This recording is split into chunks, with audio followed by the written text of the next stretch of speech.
Hello everybody. Good evening or good afternoon, wherever you all are at. It's Najumu here, and welcome to MAHOUTEQ. Pretty strange name, but if you actually see from the title, it is certainly related to magical girls, because apparently the main character, who I believe is the one who's the big girl on the right, is one who is wanting to get a super special magical girl figure. But unfortunately for her, if she wants to get it, she has to get a job. And there's some other strange things that apparently happen here as well. I have no idea what's going to happen here, but I would expect it to be just as weird as the developer, Motijan, who we played another VN that they made, and that's QUQ. We actually played that last year, and that was a post-apocalyptic, how can I say this? A bizarre post-apocalyptic story, which was weird and sometimes funny, but it's also very sad. It was very strange overall. So I have a good feeling that this game will also be very strange. So I'm definitely looking forward to that. But with that said, we have Rayquaza in the chat. Hello. And we have Tristan as well. We have Diablo. The intro music is relaxing. Yeah, it's a pretty good song. I've been using it ever since I debuted because it's very chill. But I do hope you get some good sleep, Diablo. Rest well.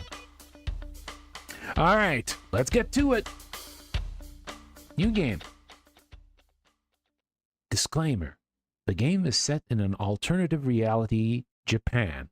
All of the characters and events are fictional, and the Earth is flat. Damn!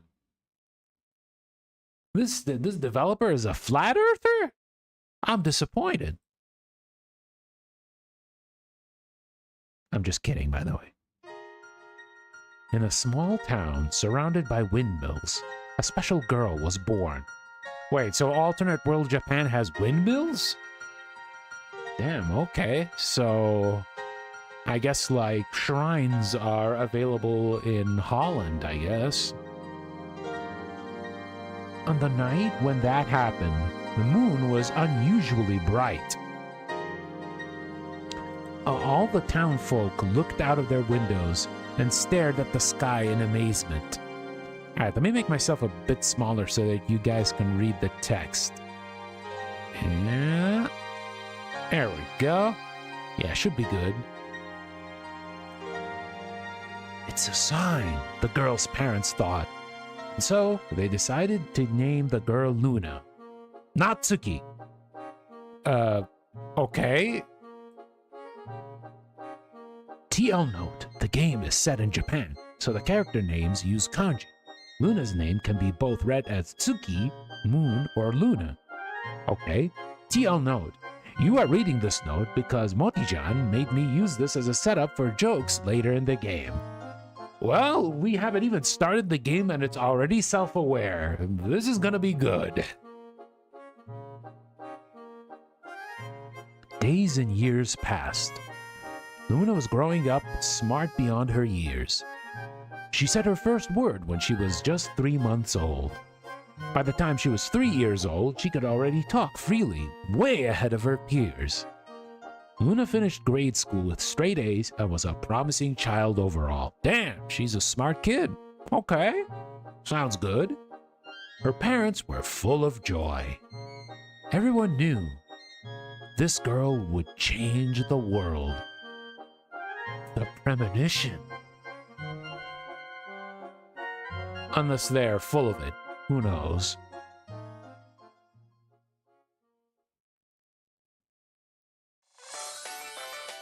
Huh? Do you want to become a true magical girl? People pie! Hello, my cutie pies.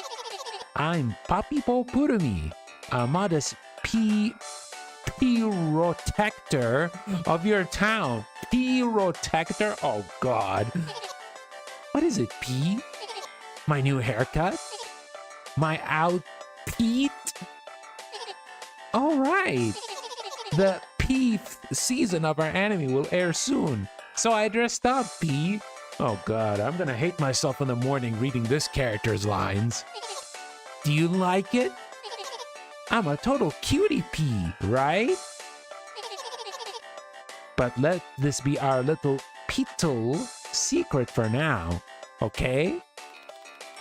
Limited edition Papipo-chan outfit bundled with an ultra-rare maid outfit Papipo-chan figure. Damn, okay, so not only is she a magical girl, but she is also wearing a maid outfit. Damn, okay. That's good to know. Buy now. Only available for 5 days. 5 days? Why 5 days? Damn, you can't even produce like a sizable amount of figures that could last for like a few months? Let's mira kuru kuru be together. Ugh. Oh, that's Luna? I thought she was supposed to be a very smart girl, and her parents are proud of her. She looks like a shut-in to me. Need. Maid outfit, Papipo-chan. Papipo figurine or half anniversary pulls? Half anniversary pulls. At least they're for free. Maid outfit, Papipo-chan. Limited edition too. I must have it at any cost. How much is it? Gotta check the web store, quick. Okay. 15,000 yen? My piggy bank. There must be something in my piggy bank. Let's see. 1, 2, 2.5. Well, GG's. She doesn't have enough money. Especially finished Taishin at 9K in Super Creek with Hot Springs. Oh, nicely going, Tristan. Some good runs. It all started with the rare maid outfit Papibo-chan figurine. Ma? What is it? Can you lend me 13,000? Please. I'll be sure to pay you back. Promise. I won't lend you anything. We've already gone over that. Please, please, please. Yesterday was the last drop. That's it. Enough. You're an adult now. You need to earn your own money for those toys. How did I raise such a freeloader of a daughter? Our neighbor's kids are laughing at you. It's not just a toy. Please. I need it so badly. I won't repeat myself. Oh, and speaking of earning money, I signed you up for an interview at the Employment Service Center at 10:30 a.m. Wallet.exe has stopped working. Half anniversary mission's done too, to the 500 carats one. Nicely done. I still need to do a good bunch of them today. So get ready and go. What do you mean, Ma? I just woke up. I'm not going anywhere. Come on, chop chop. You're running out of time. Why do you never ask me first? I'm not a child anymore. You can't just decide things for me. That's right. You're already 20, yet you're still living off your mom. Now go. And don't come back without a job. Tough luck. Okay, fine. But you should know that nobody would be hiring me anyway. Less talking, more walking. Team trials and careers of 15 wins? Well done. I hurriedly threw my sweater right on my pajamas, crawled into the torn-up jeans that I found under the bed, and pulled a cap over my eyes and went to the designated address. Scorching sunlight blinded me as it reflected off the windows, the bright-colored walls, and the mirror-like storefronts. The situation was made worse by dozens of buzzing cars that added their dirty emissions into the already unbreathable air. The street basically turned into one big oven. I ran across from Sunnyside into the shade of a building, but even there it felt unbearably hot. I'm sizzling! Ugh, I hate summer. After walking for 200 or so meters, I decided to catch my breath inside a coffee shop. 3 million points. Yeah, it is quite a lot, but it is achievable. And you have quite a lot of time in order to finish the half anniversary missions. I think it's until December 6th, which is nice.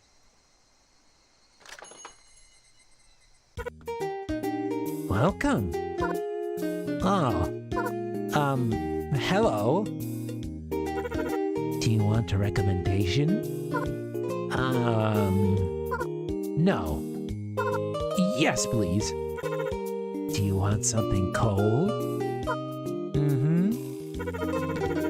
Our item of the day is the big frap with the coconut milk base and caramel syrup. Oh, there's also a super tasty pumpkin ice latte with whipped cream. That big fat friend. Big frap? Yeah. The first one. Wonderful. Do you have our membership card? I plodded the table farther away from the window and started wiping sweat off my forehead. I hate summer. It makes me waste money. There's no way I'll be able to save up enough for the Papibo-chan figure at this rate. There was a TV on the wall across the room. It was broadcasting some show about seals. I leaned into the back of the chair and decided to kill some time observing the incredible world of nature. And now it's time for a short ad break. Stay tuned. It's just getting interesting. People pie! Have you always dreamed of becoming a magical girl and saving your town from all sorts of trouble? Then we have a special offer for you! We are hiring for a team of charming magical girls that will protect order and peace in our town. That's right, just like me, your modest magical girl, Papipo Kurumi. Fixed salary, medical insurance, and free lunches are included. Damn, they even got the whole perk package in this. Crazy. Sounds too good to be true, though. Call 3143XXX or visit the address listed below and get a chance to make your dreams come true. Let's Mirakuru-kuru-pi together. Your frap is ready. This is it? Yes? This is your order. I rushed out of the coffee shop like a scalded cat. Miss? Your order. Whatever. What are their operating hours? I need to get there in time. I ran toward the designated address with all I could, but all I could do was cover 50 meters before inevitably running out of breath. I haven't run that fast since middle school. Crossed block after block, and eventually found myself at the base of a towering skyscraper, adorned at the top with a big logo of MAHOUTEQ Inc. This is my calling! Oh my god, look at her eyes! This is like the puppy dog eyes. It looks so good. Man, I'll become just like Papibo-chan. I stood in front of the doors for a bit of hesitation, but then took a decisive step inside. Okay. This game is so pretty. I really like the art style. Very flip note art style. Well, the art is like actually really nice. It is definitely like flip note based. And I think like the developer Moti-chan draws like that very often on their Twitter. They also made another game that's called QUQ. I played it before. It's very weird, but it's also very depressing. But this seems to be a bit more silly, which is nice.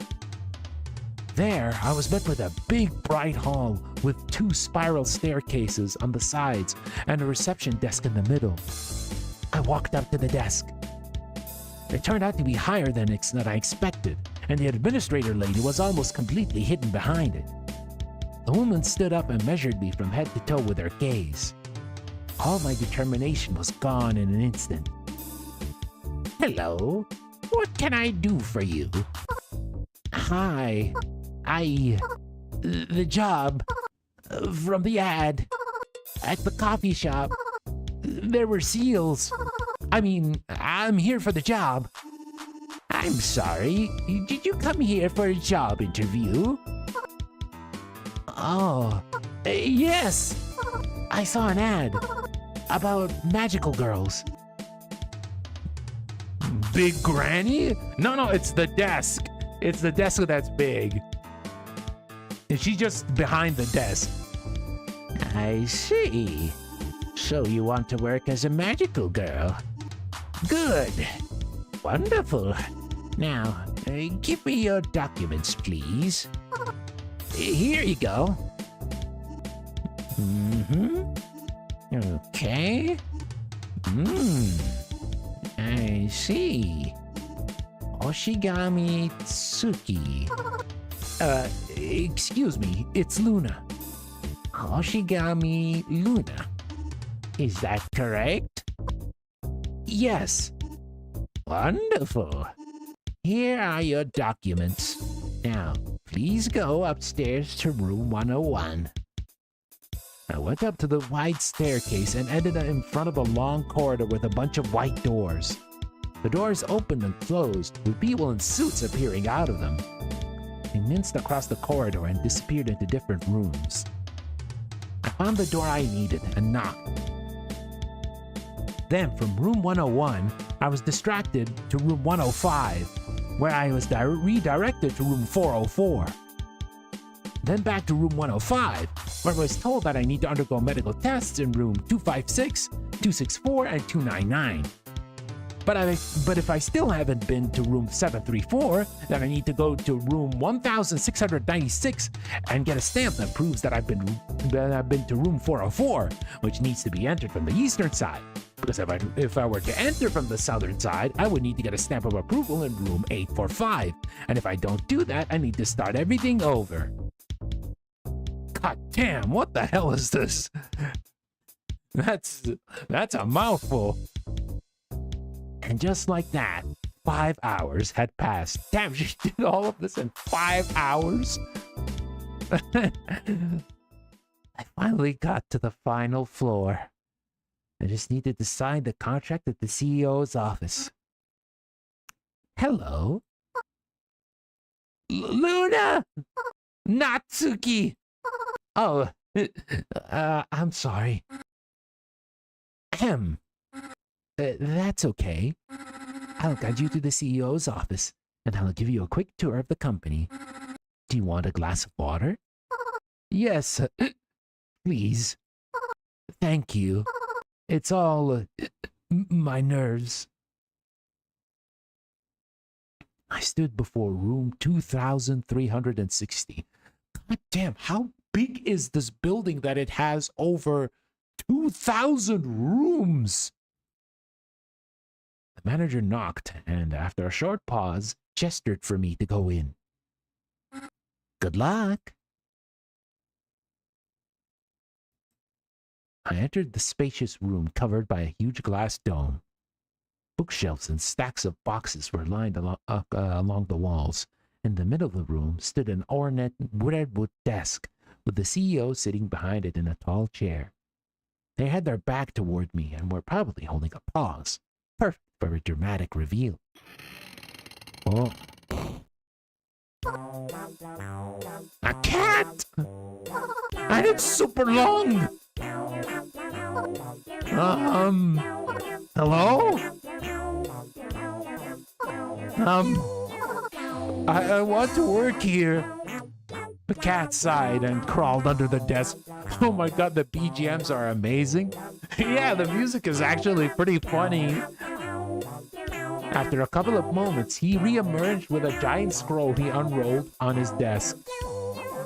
But it ended up to be too long, so the better part of it rolled down to the floor. The top of it said, contract. I skimmed through the key points.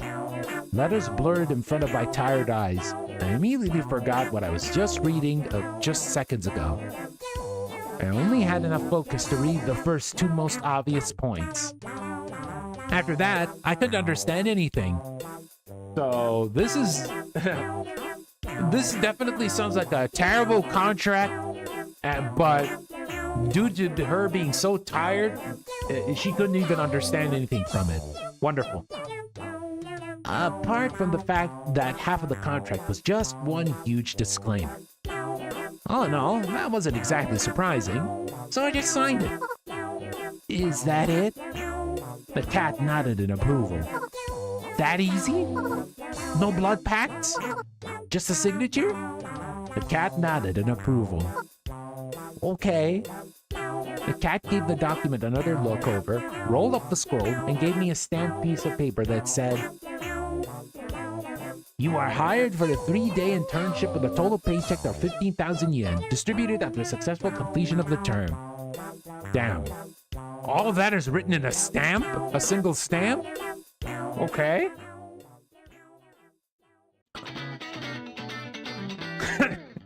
The cat is trying to drink a giant cup of juice. Oh my god. Oh man, this is already something special. Happiness knew no bounds. I wanted to jump around like a little girl, but I managed to stop myself. Full of anticipation, I flew out of the room and crossed paths with the manager again. God, look at her face. I love it. I love it. Look at that. She's just like, ah. The big eyes and the tears. So good. She asked me how things went, and I proudly showed her the document I received. The manager congratulated me and shook my hand. Hello? Is something the matter? Well, how should I put it? Your CEO is a cat.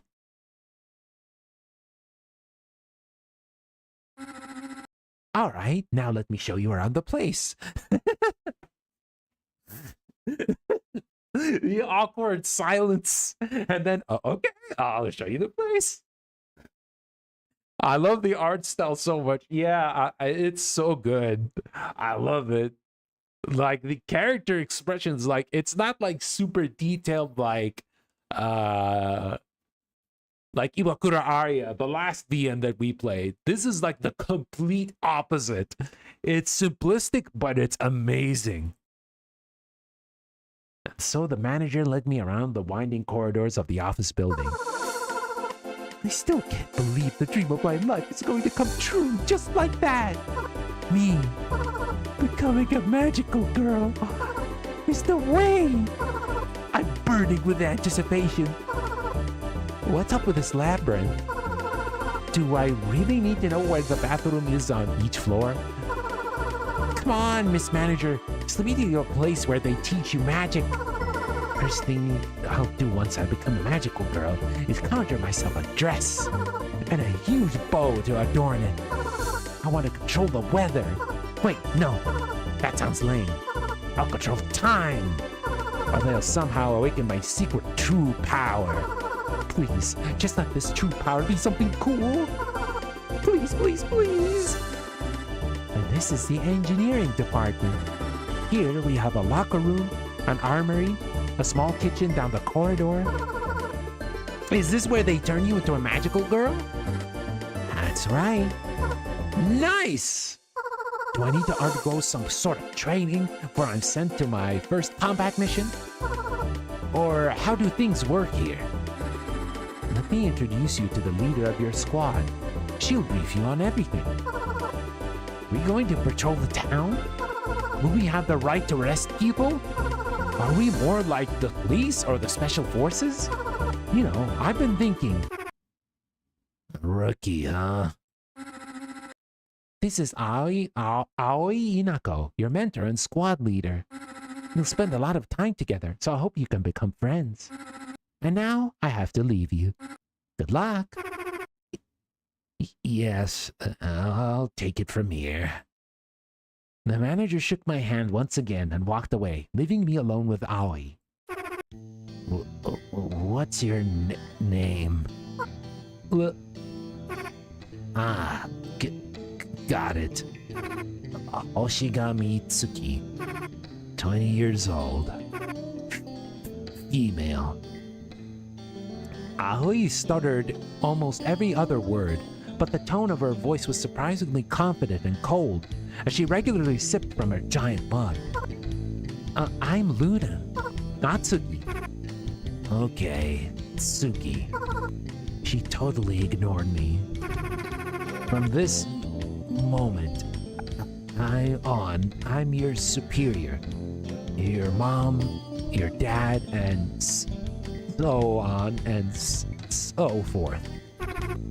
My orders are absolute. Insubordination is punishable by death. Just kidding. What do you do? Who, me? No, the manager. The manager? No, you.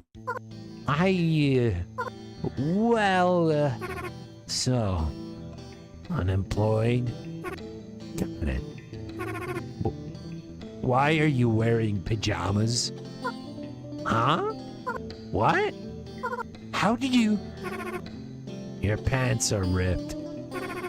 I'm surprised you're not wearing a fur coat. It's only 30 degrees Celsius outside after all. Alright, let's not waste time.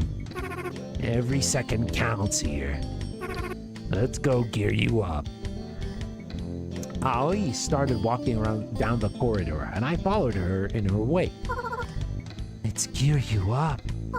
A stupid smirk spread across my face as I imagined myself wearing a sparkly magic dress. Excuse me, I've been thinking about my dress. I think something gothic will look especially good on me, with little ribbons and all. We stopped in front of the locker room. Curiously, it was split into 2 rooms, female on the left and male on the right. Lost the trail of my thoughts for a second. Isn't a magical girl only limited to, you know, girls? In modern day, nobody can prohibit you from becoming a magical girl, even if you're a gorilla or a slab of plywood. Alas, we only have 2 rooms here. The bar isn't very high, huh?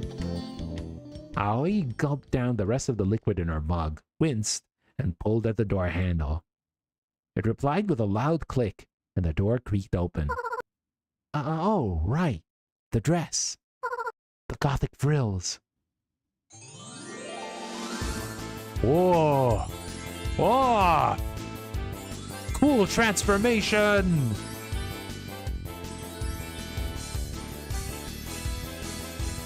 Is this a horror game? No, it's a funny game. She looks like a miner. A miner as M-I-N-E-R, not M-I-N-O-R. She works in the mines. Your uniform. Same after 3 songs for celebrating my Umo wins. No frills, sadly. My what? Oh.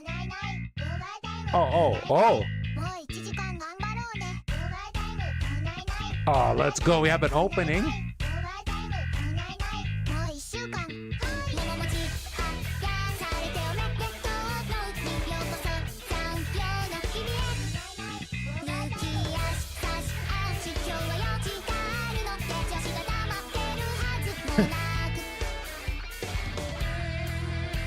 Music by IME44.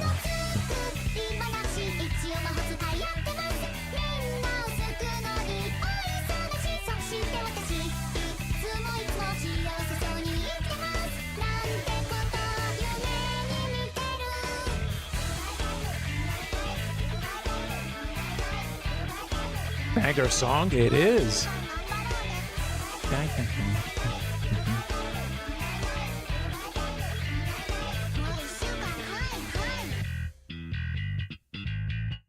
MAHOUTEQ. Damn, that's a pretty good opening. 11 out of 22 done. Nice, Tristan. I'm sorry. Are you sure this is not a mistake?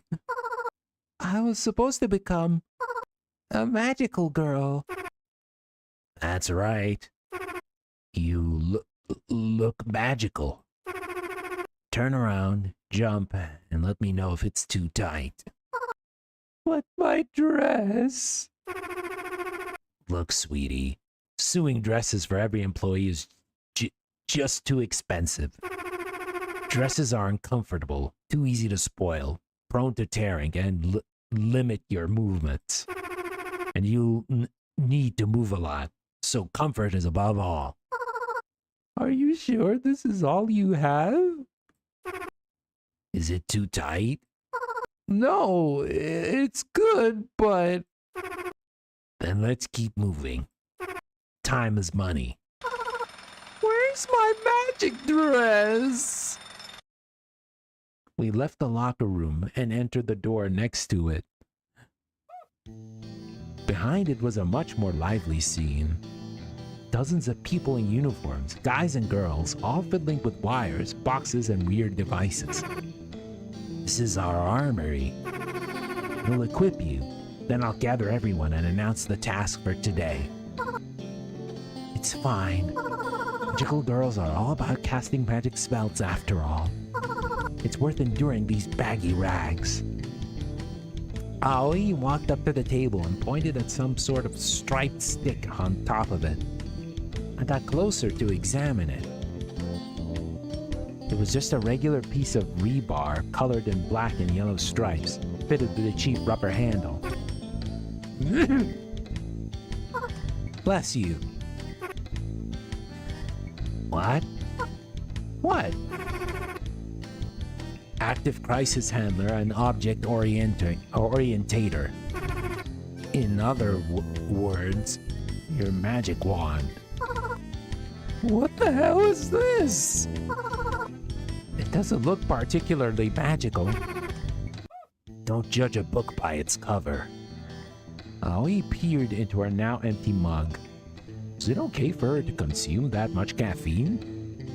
I grabbed the handle and twirled the strange, ugly device in my hands. It's way heavier than I expected. Pure cast iron. The best magical conductor. I swung the wand around to get used to it, and I almost hit a girl who stood nearby on the head. To my surprise, the wand didn't produce any sparks. Careful. This is not a toy. And how do I cast spells with it? That you're about to learn. Suddenly, something super heavy attached itself to the back of my belt and dragged me down. I lost balance, but managed to grab at the nearby table. And this is the battery. For what? For a chew. But this is supposed to be a magical wand. That's right. And a magic wand needs a source of magic energy. Aoi took a long wire and used it to connect the wand's handle to the battery, and flicked a small switch on the wall. She spent a few extra seconds fiddling with my equipment, pressed some buttons on the battery, pulled on a ring, and the battery turned with an annoying beep. Yeah, well, I do not think this is your conventional magical girl. Seems like they're working in like something like in a field or in the mines. People around me suddenly went dead silent and started leaving the room. All ready to go. Huh? What's going on? Did I do something wrong? This is normal. Now carefully aim your wand at that box over there. Okay, good. Now do a small circular motion with the wand. I waved the wand. What are you doing? I said a small motion. Smooth and gentle. As if you're drawing a contour of the object. Got it? Try again with another box. Just be careful this time. Okay. I focused, took a deep breath, and lightly waved the wand the way Aoi described. That's a lot of damage. Might need a flex seal. Yeah, that's true. That is quite a lot of damage. Now that's a lot of damage. The box floated up in the air. Great. Now pull it toward yourself. Just a little bit. I pulled the wand back ever so slightly, and the box flew toward me. Stop. Now move it away from yourself. I returned my hand to the initial position, and the box froze in the air. Now, carefully lower it to the floor. Like that. Good job. Finally managed to exhale. You don't have to hold your breath. We're not divers. I did it. Congratulations. Sloppy, but passable for your first time. Hey, this is much better. I like it. Now, quick mandatory safety training. Shouldn't you do that before practice? Rule number 1, don't wave the activated wand. Rule number 2, don't point the wand at other people. Rule number 3, if you're not using the wand, keep it deactivated on your belt. As I have this story about a rookie who accidentally managed to wrap himself around his wand. Took the entire squad to scrape him off the walls later. Oh, that's bad. Oh, and there was this guy who once accidentally tore off another guy's face with his wand. Surgeons barely managed to sew it back on. The guy still hung himself in the bathroom after 3 months, though. Ooh, that is grim. Funny story, huh? I don't think that was funny. What the hell? In which world is it funny? Alright. Take a note of Achu's signals. If you hear 3 beeps, it means you have left the zone of coverage and your Achu has turned off. Oh wait, that's not an explosion reference. Inako, no, that's no joke. That's pure damage. Indeed. This is for usage control.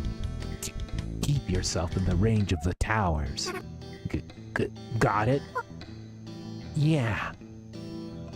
Ollie turned towards the employees who didn't manage to escape yet and shouted into her radio. General meeting. Everyone, to the backyard. Gather up. Chop chop. Time is money. Time is money.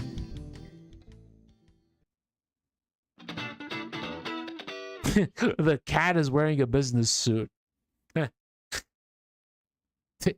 They're pointing at, oh yeah, that's Luna over there. We lined up in front of the back exit and went through a roll call. Aoi stood on the stairs and announced today's task. Okay, here's today's task. Clearing the south bank of the river. You have time until 7. It should be more than enough. Split into pairs and choose your working area. Any questions? No? Get to work then! Everyone went abuzz and started running around, eventually leaving for their respective areas. I just stood there, completely dumbfounded, unsure what to do. Aya, you'll be working with our rookie, Tsuki. Why me? I'm Luna. That's your punishment for what you did yesterday. What? She was the one who started it. I don't want to hear it. All this coffee you drink is melting your brain. You're not the one to talk. A menacing-looking girl with twin tails walked up to me. She gazed at me with suspicion, mumbled something to herself, and ordered me to follow her. I trailed her without asking questions. We walked out of the backyard and went toward the river. Excuse me, Aya-san. Weren't we... Just Aya's fine. Sorry. Don't apologize. It's annoying. Weren't we supposed to go through a training course or something? We'll figure things out as we go. But I don't even know how to fight. I only know how to move boxes. That will be enough. So why did you get punished? One idiot just kept getting on my nerves, so I strung her up in a tree by her pants. Damn, Aya, she ain't playing. I see. And then lightning struck that tree. Oh, okay. lightning just all of a sudden just came and struck that tree. Okay. Why wasn't she fired yet? By the way, who are we clearing the river from? Look, can you stay silent for 5 minutes? These rookies, I swear. I'm sorry, Aya-san. Just Aya is fine. Sorry. Don't apologize. It's annoying. After a few minutes of walking, we ended up near the river. It was a tiny waste river away from the downtown area. Town Hall never tried to spruce the place up, so the locals just always used the river for waste disposal. Can't even remember if it was ever clean. Heaps of trash were lined up on both banks as far as the eye could see, and the putrid stench ate away at my nostrils. Aya took a giant trash bag from her jumpsuit, straightened it out, and turned toward me. And where are your bags? Wait, so we're just clearing up a landfill? Of course! What did you expect? Give me back my time! What the hell am I even doing here? Again, what did you expect? I expected us to fight the forces of evil, catch criminals, or protect the town from monsters. That's what the police are for. But magic is much stronger. No. But why? I don't know. That's just how it goes. So magical girls are just one big lie? Technically, no. What about magic? Does it even exist? It does. Okay, let's cut the chatter. We've already deployed the towers, and we still have 2 kilometers to clear. I heaved a sad sigh. There was nothing I could do. I would just finish my 3-day stint and quit. This is all for you, Papipo-chan. Huh? Tires are blocking the way. Oh. Wait, there's gameplay? What the heck? Attack! Luna slams tires against the ground. Some of the tires scattered to the side. Attack! Luna continues her relentless pounding of tires. However, the tires have yet to give up. Attack! Luna delivers a finishing blow. Tires are defeated. Luna does not receive any experience. What are you doing there? Leave the tires alone. Start gathering small garbage. Oh. Sticky trash is blocking the way. Attack! Luna slams trash against the ground. Some of the trash hits Luna. Luna takes damage. Ow! The sticky trash is preparing for a psychological attack.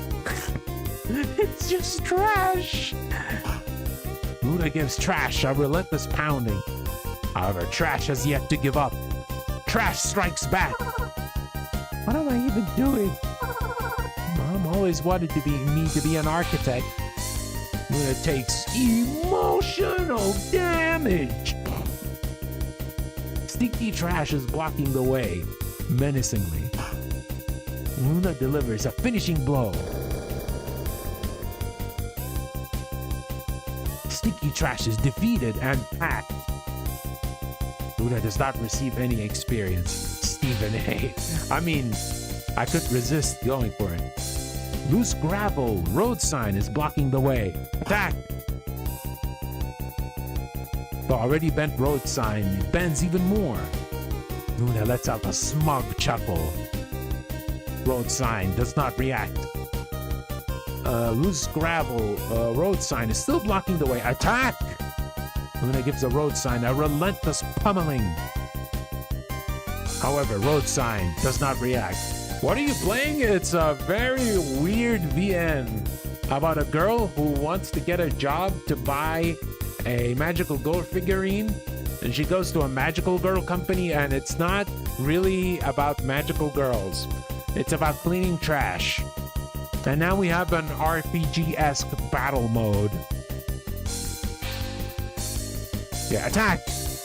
Luna uses chokehold. Chokehold? What are you choking a sign for? But road sign parries her attack and uses loose gravel. Luna does not survive.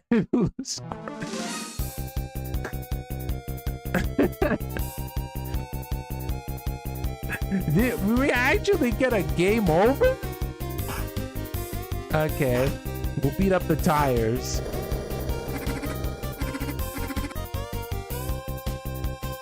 Defense. Okay, attack.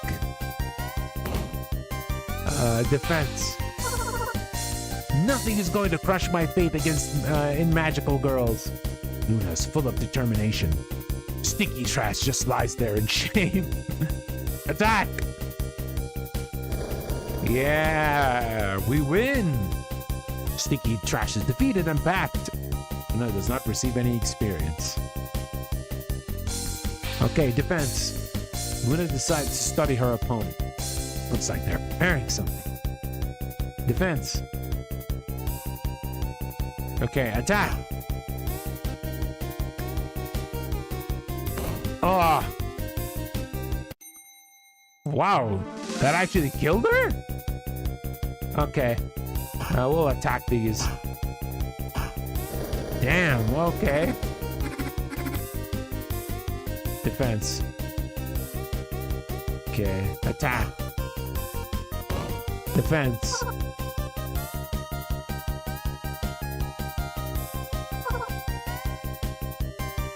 Attack.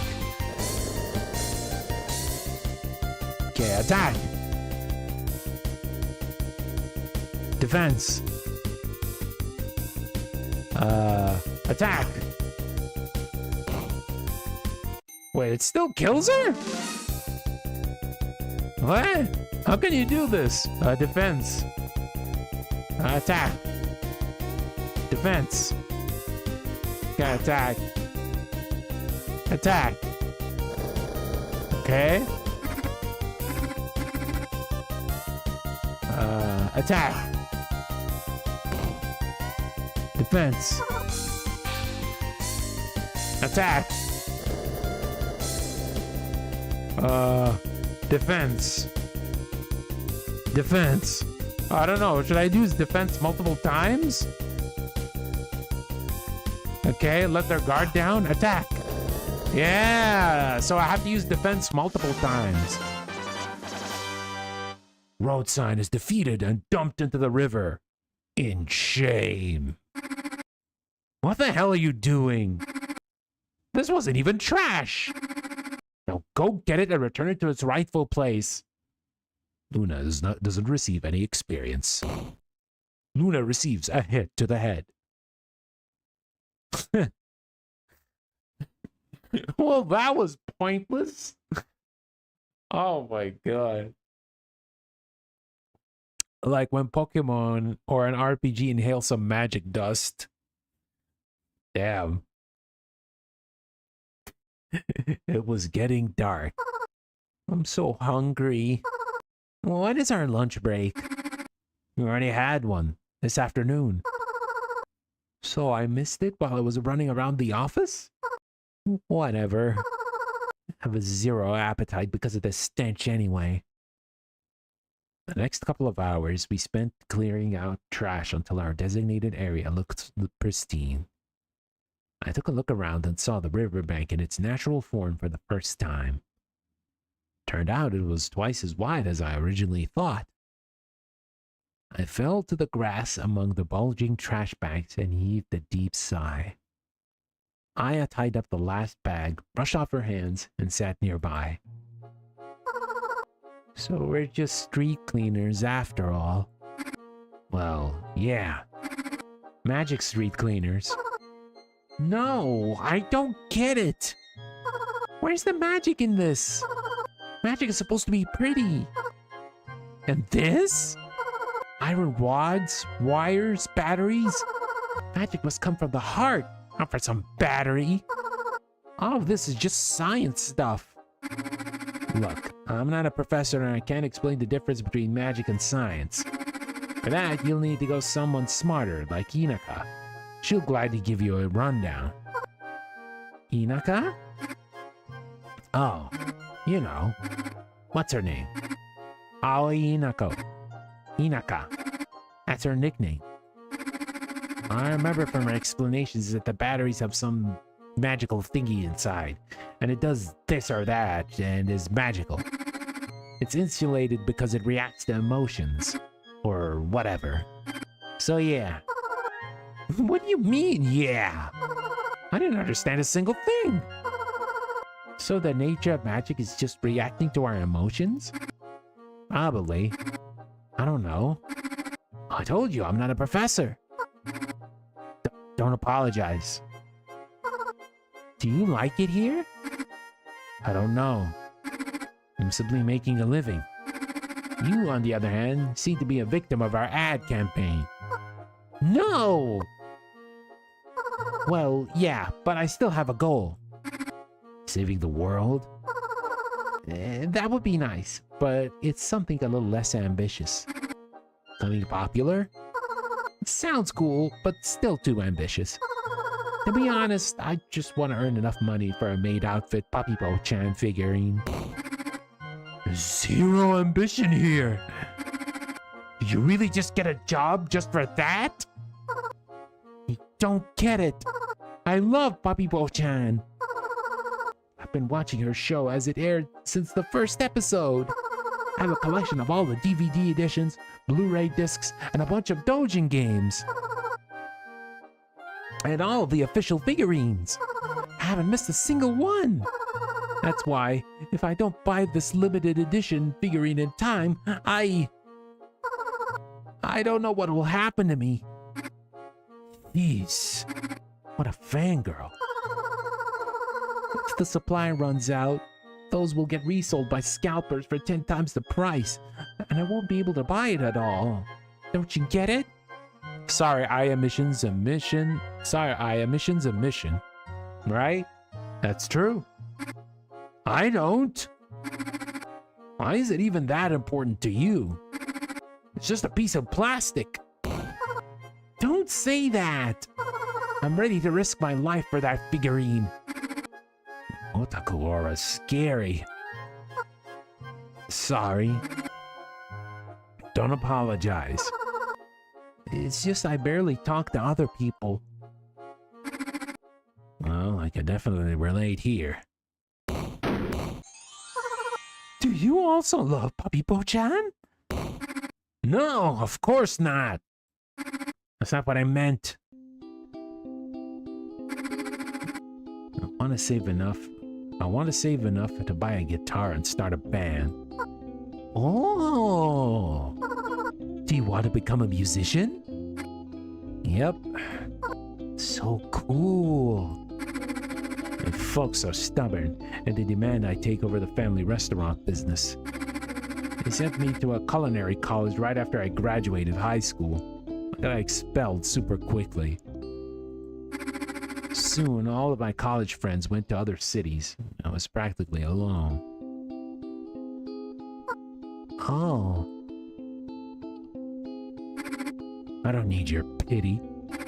I'm doing fine by myself. Okay, let's go. Working hours are over. Oh, right. We returned to the office, handed in our equipment, and left for home.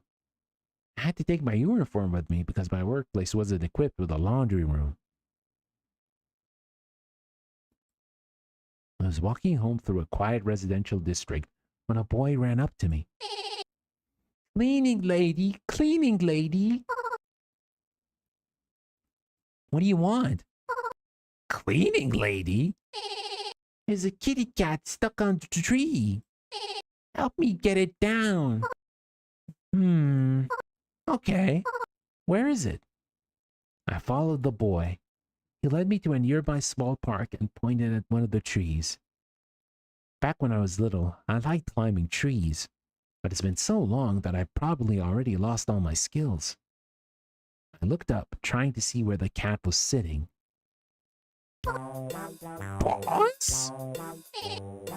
Is this your cat? No, this is my boss. Boss is a cool name. Boss, what are you doing there?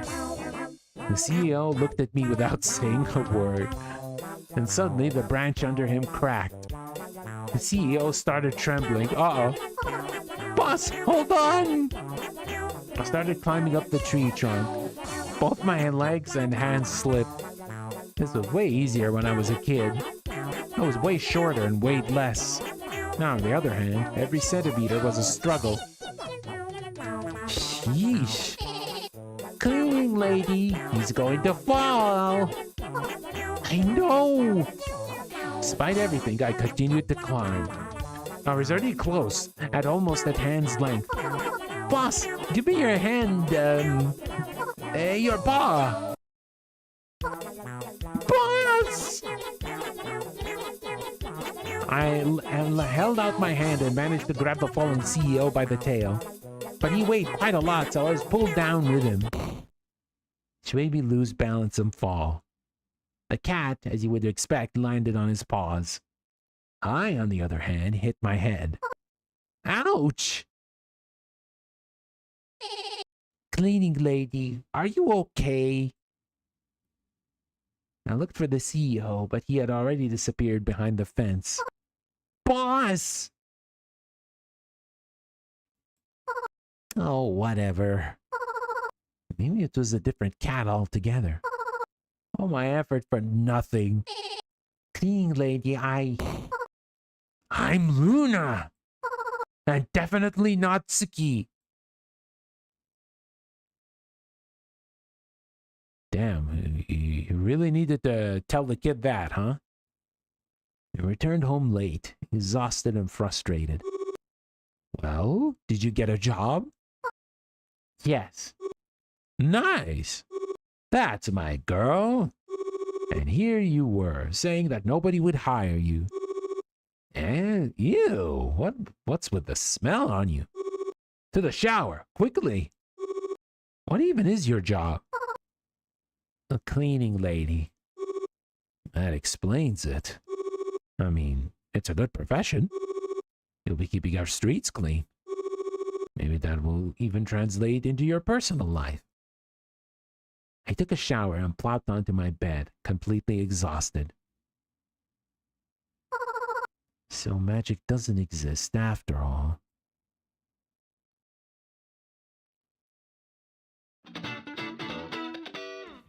A long cat reading the newspaper. Survived the first day at work. Oh, nice achievement.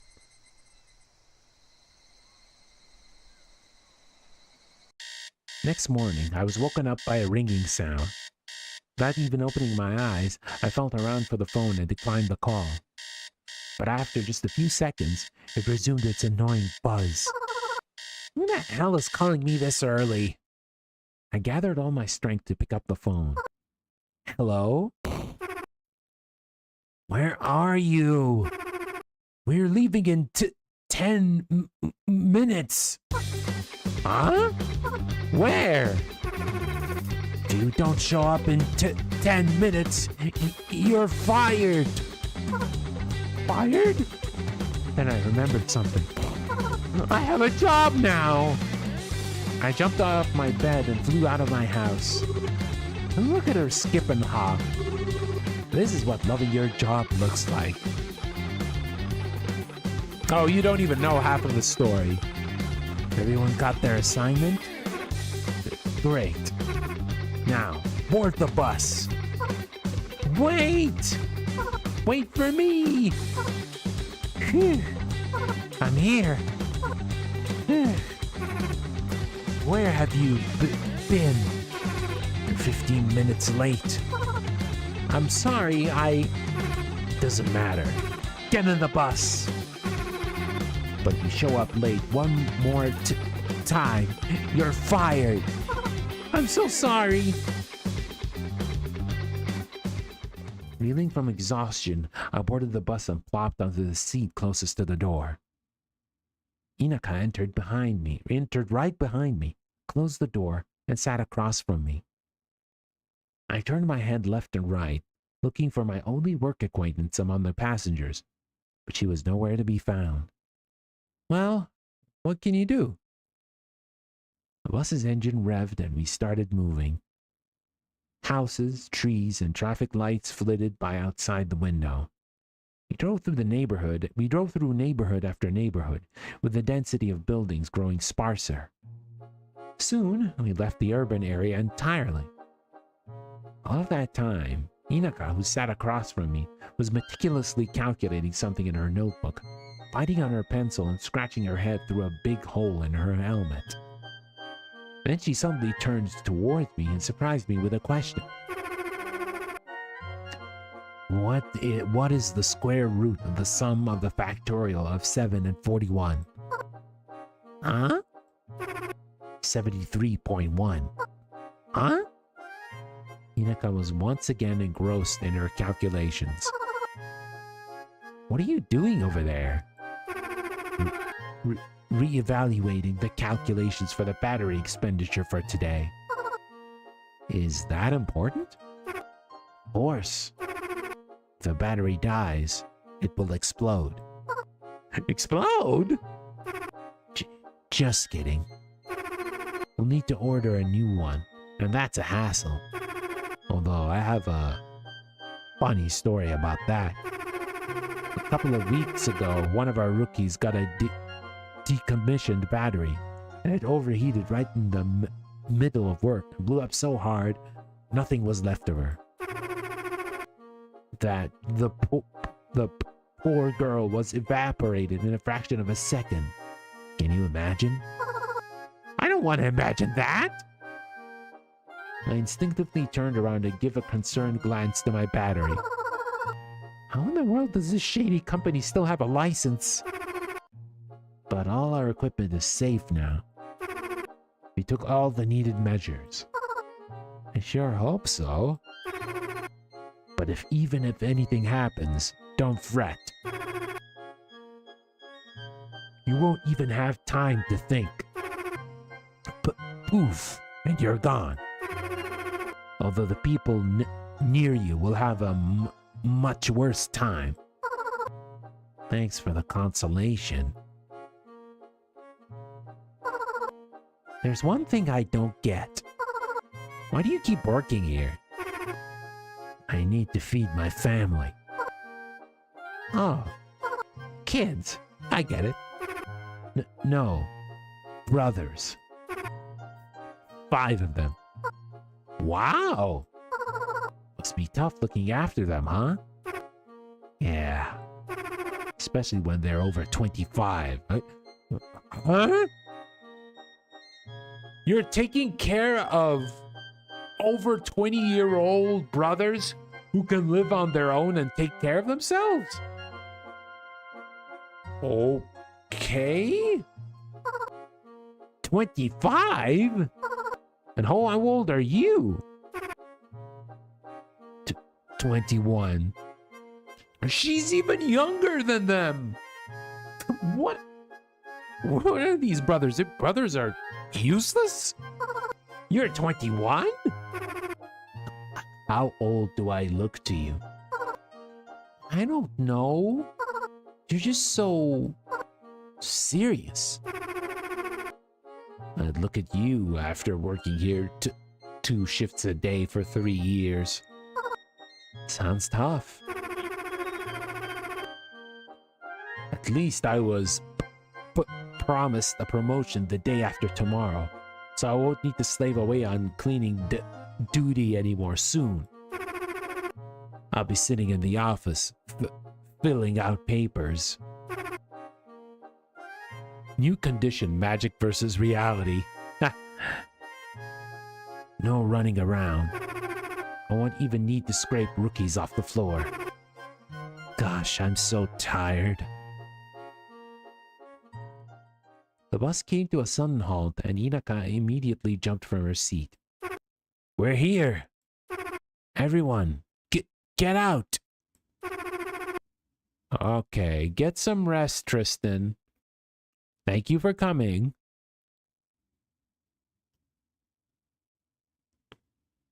unload your achus from the truck and get to work. Chop, chop. Time is money. Suddenly, a rumbling sound came from somewhere around the corner.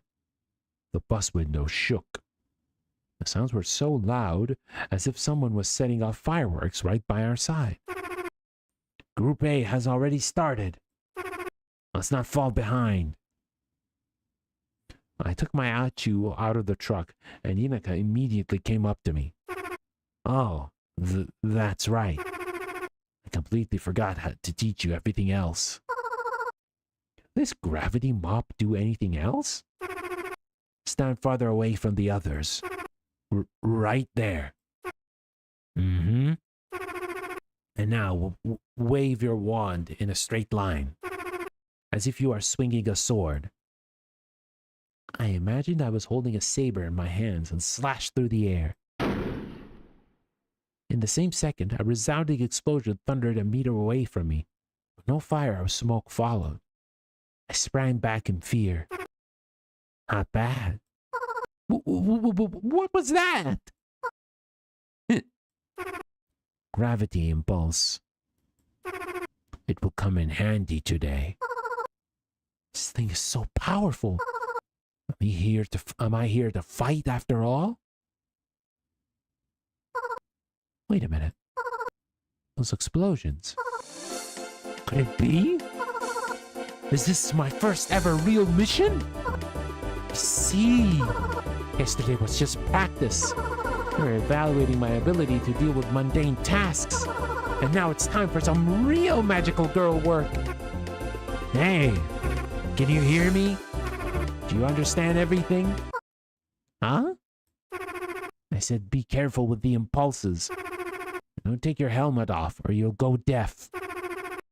I have a funny story about that, too. All right. No funny stories this time. And one more important thing.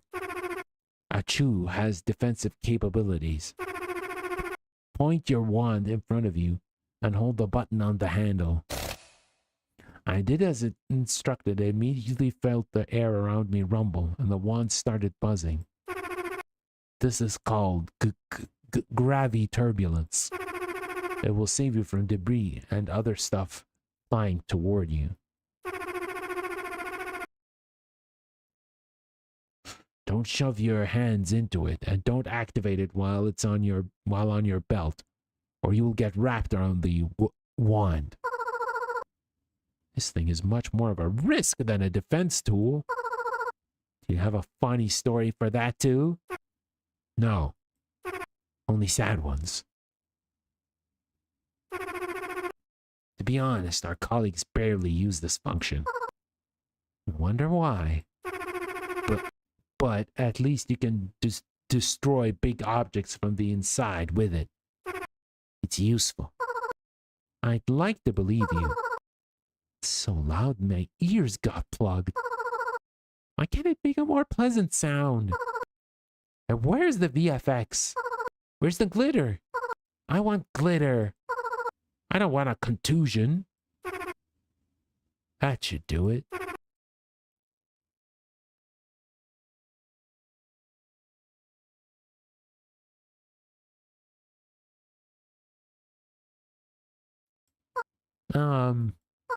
No. Actually, there is one. Can I use this wand to fly? I mean, like a real magical girl? Only in pieces. I don't recommend testing it. What did I even expect?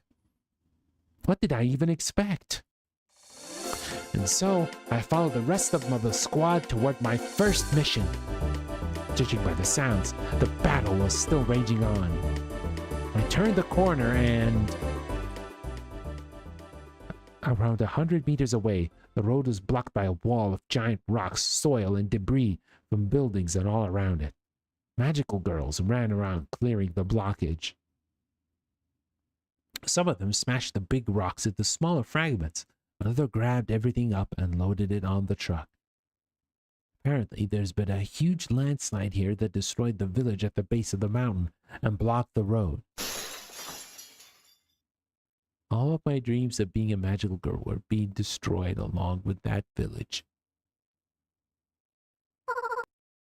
What did I even expect?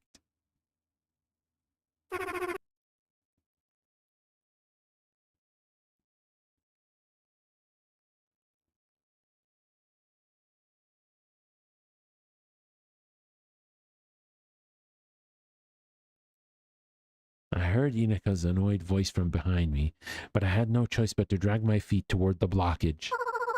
This is all for you, Papi Bo-chan. Ah, more attacks! Attack! Attack!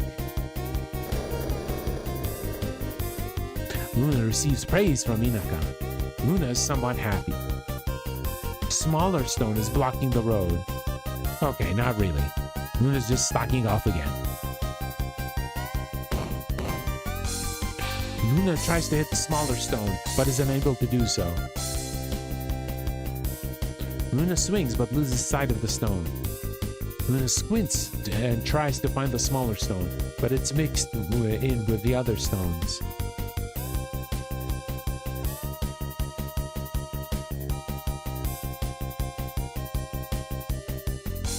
Luna heaves a deep sigh.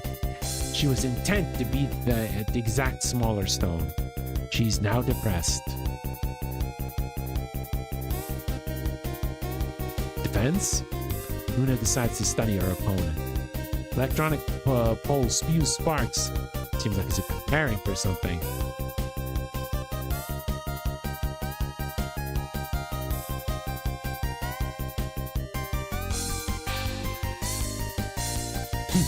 Wait, no. She's back with the giant stone that she hurls at the electric pole. Electric pole is destroyed. Good job, Luna. I guess. Yeah, she won't be able to live a long, happy life like this. Only you knew how embarrassed she makes me feel sometimes.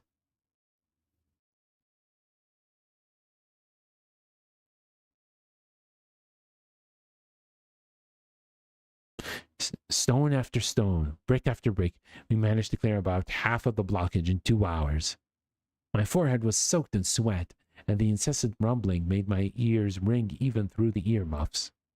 And to top it off, I was now extremely hungry. I haven't eaten anything since morning, but then, just in time, Inaka announced the lunch break.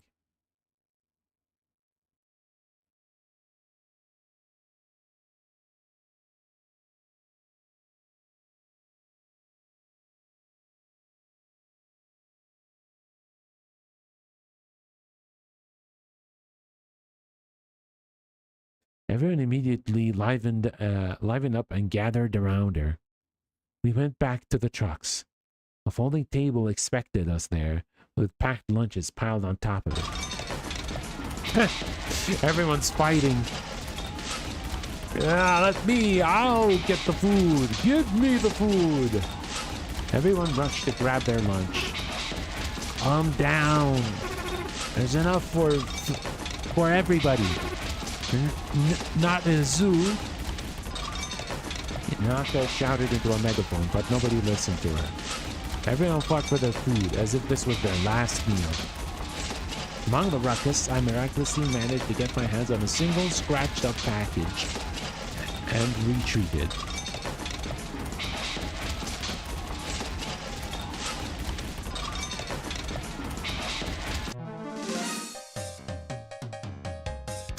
Wild Curty is trying to claim your packed lunch. Wait, is that guy in the bottom left dead?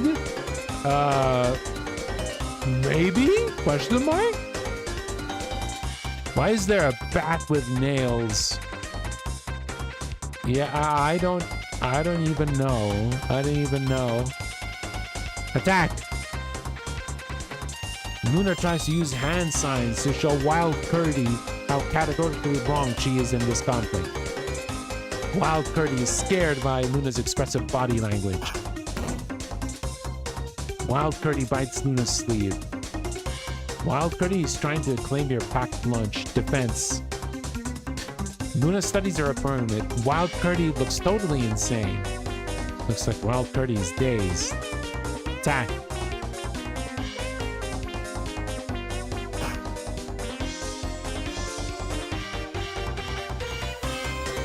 Wild Curdy drills Luna with a sideways glance and gets ready to pounce. Defense. Luna defends herself. Luna parries Wild Curdy's pounce with her magic wand. Attack. Luna tries to calm down Wild Curdy. Luna tries to politely explain that she needs that packed lunch. Wild Curdy doesn't understand but receives damage from excessive politeness. It's like Wild Curdy is dazed. Okay. Luna decides to use a different method. Luna goes down on all fours, starts rolling her eyes in different directions, running around chaotically, and making heart-rending noises. That's a sequence of events, alright. Surprisingly, that works. Wild Curdy feels like animal-like horror and backs down. Wild Curdy grabs another employee running by and throws them at Luna. Defense. Luna focuses on her opponent. Wild Curdy encounters random employee and bites into their neck. Luna thinks she doesn't want to repeat their fate.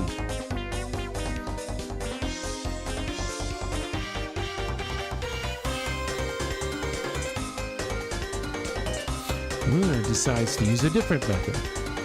Luna goes... Oh yeah, we already have that.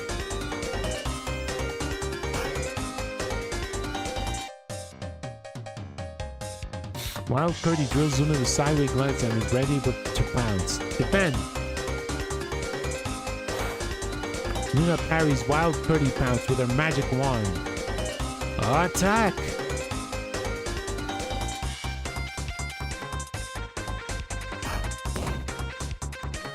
Wild Curdy spits at Luna. Luna doesn't receive physical damage but feels slighted. Oh no, she died. Okay, let's try again.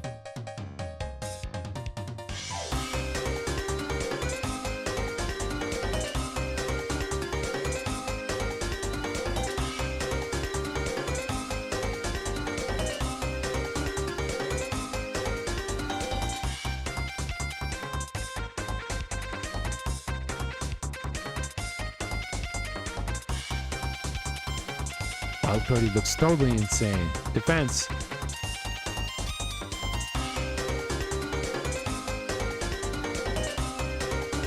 Defense. Can't attack.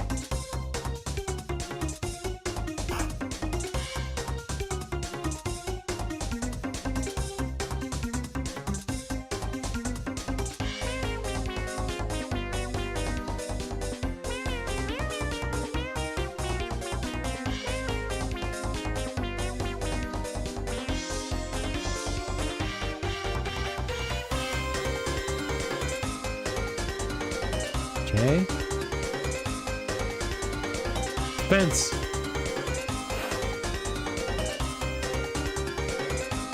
Attack.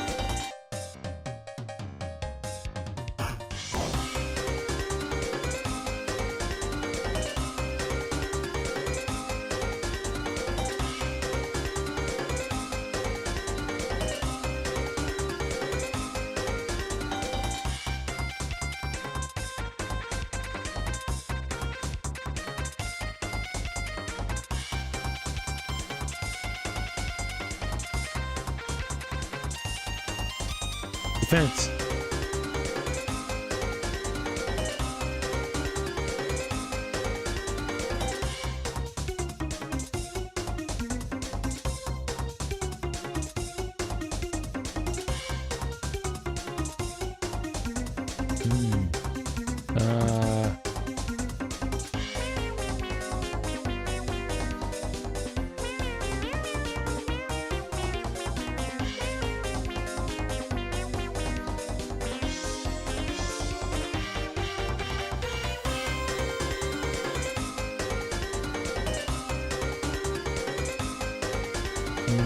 Defense.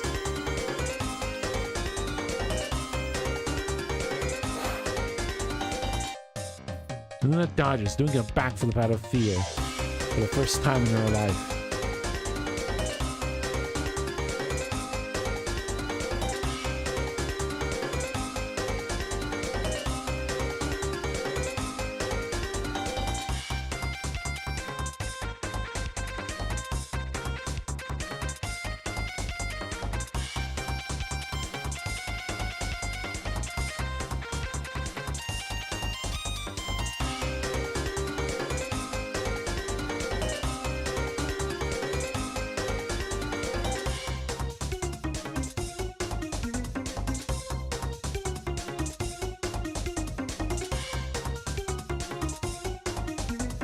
Luna focuses on opponent. Looks like Wild Courteous, dazed.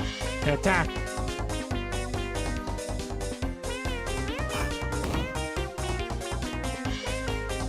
Defense.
You have 1 health left. Defense. Attack.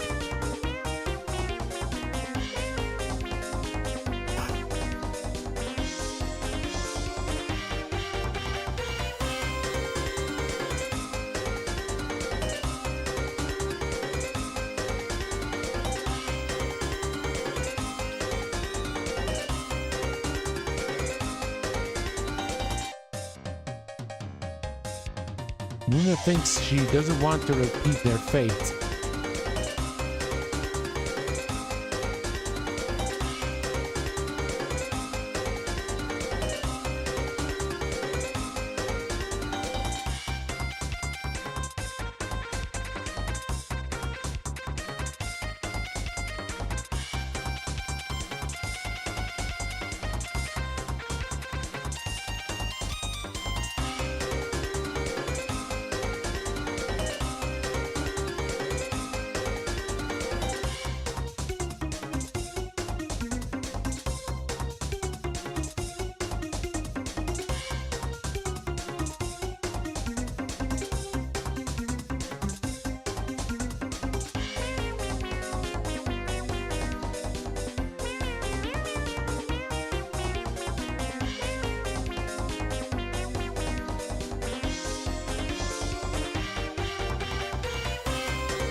Yeah, this battle music is actually pretty high.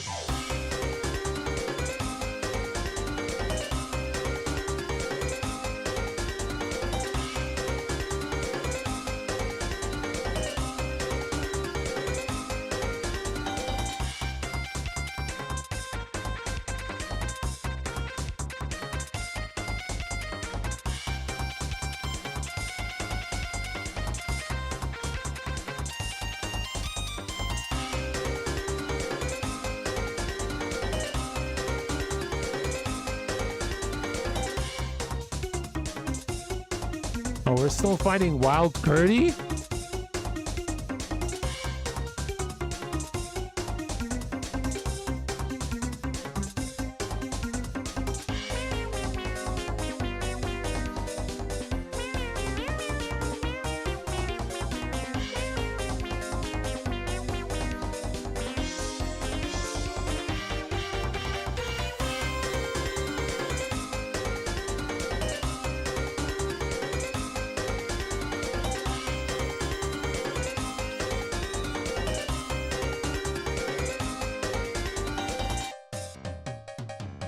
Luna defends herself. Oh, nice. Luna dodges, doing a backflip out of fear for the first time in her life.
Defense. Attack.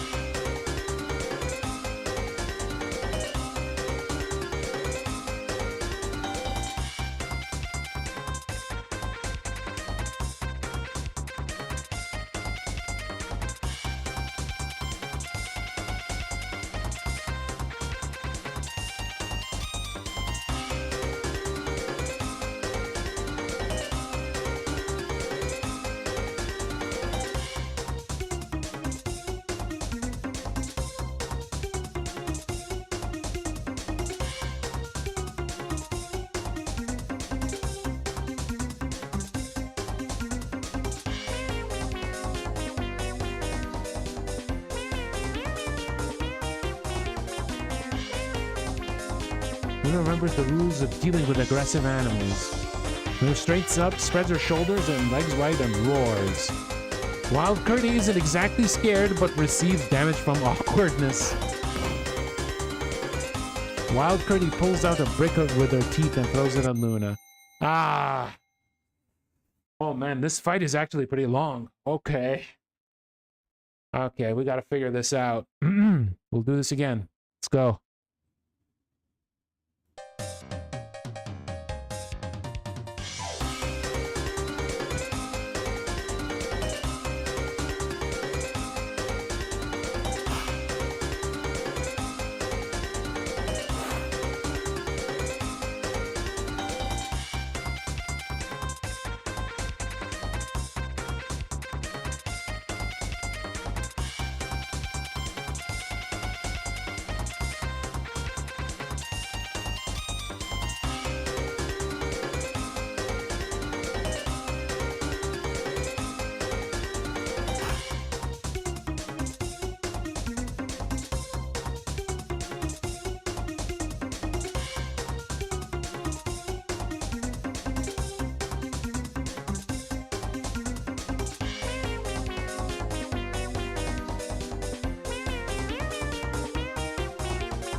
Preparing something, defense.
A wild critter doesn't understand, but receives damage from all the excessive politeness.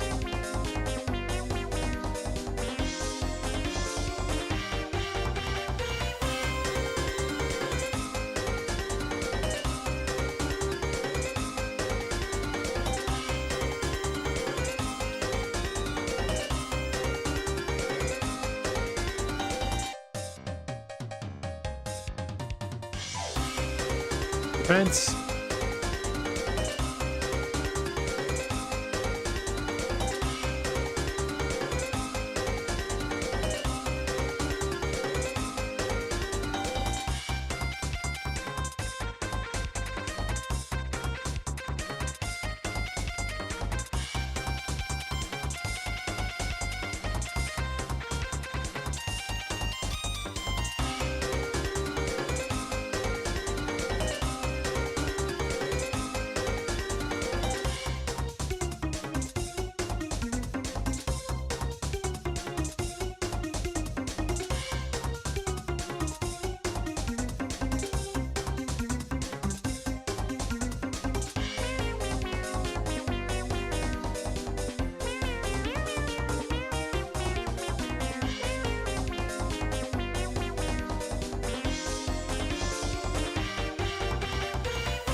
Damn, she still wants that lunch.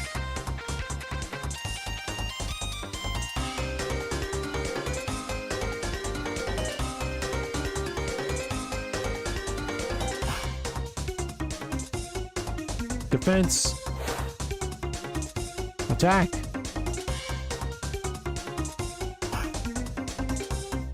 Attack.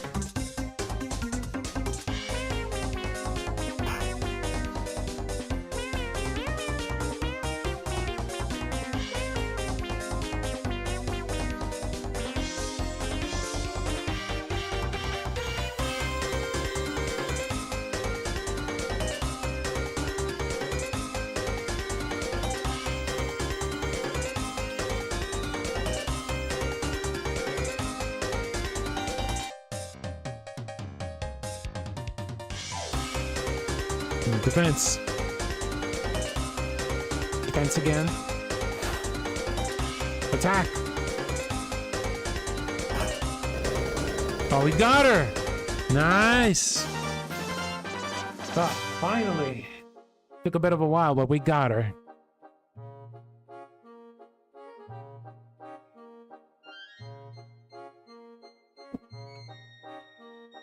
I sat alone on the slope far away from the slaughter and took my lunch out of its packaging.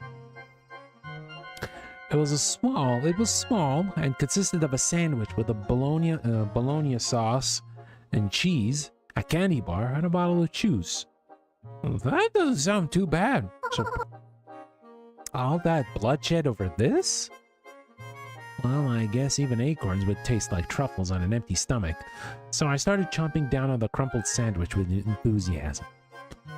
I was so engrossed with my food that I didn't notice how Aya approached me from behind. Can I sit with you? Oh, of course. Aya sat beside me. She was already almost done with her sandwich. Does this happen all the time? Yep. Look, snagged some more. She proudly showed me one more packed lunch. Do you take somebody else's food? Yep. Don't yep me. Isn't one enough? The portions here are so small. Aya threw the last piece of the sandwich into her mouth and started unpacking the new one. Then we heard stomping behind us. There you are! Hinaka appeared short of breath. So it was you who was stealing lunches. I just took something that nobody needed. You literally snatched it right from under my nose. It was my lunch. Give it back.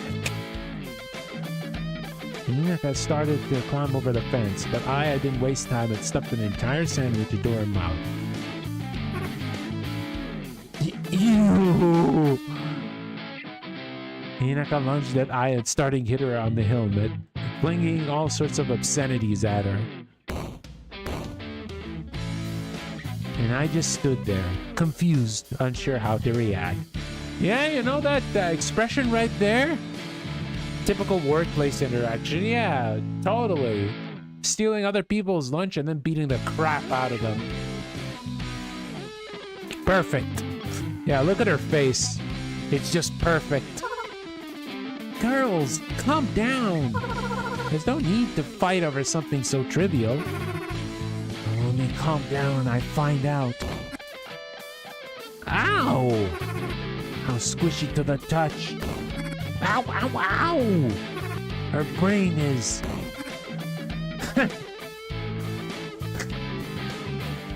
God, I love the expressions. This is why you put ghost peppers in your lunch at work. True, but don't forget to not eat them. Ah! Stop it! I surrender! I surrender! What a shit show. Are you both 5 years old? She wasn't as insane when she was 5. One more word and I'll send you to the brig. So you're childhood friends, huh? Unfortunately, yes.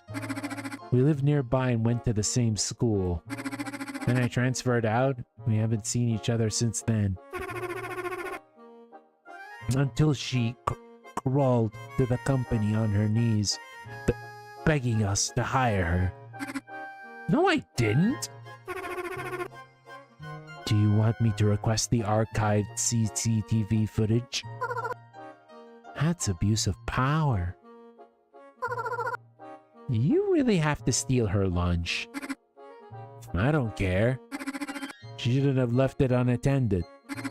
She's not working anyway. She's just ordering us around. Giving orders also consumes energy, you know. I took the candy bar from the package and offered it to Hinaka. Here. I'm already full. No need. I'm not hungry. Well, whatever. Then... Wait! Did you change your mind? Not really. Just... She's too proud to ask. Screw you! Hinaka snapped at Aya and snatched the candy bar from out of my hands. Whatever. Somebody slung Cuddy onto the tree again. I'll go get her down. Was it me?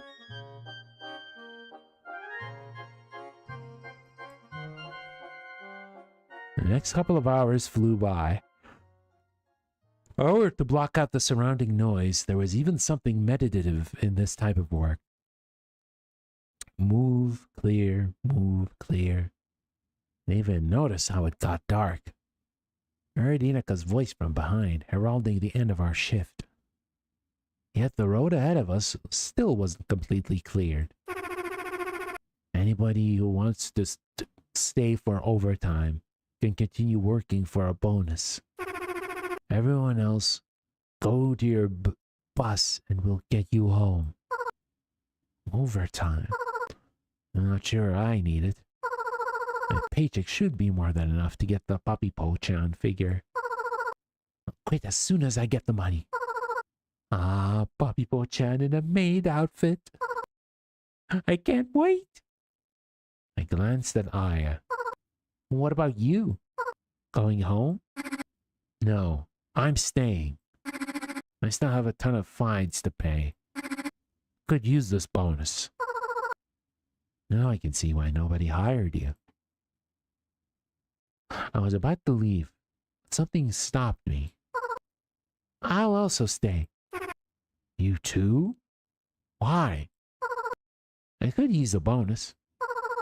I'll use it to buy more Puppy Po-chan pins.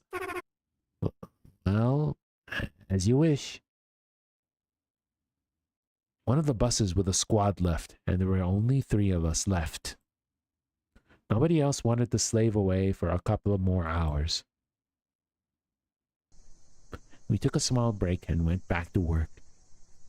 It got completely dark outside, so we had to turn on our headlamps.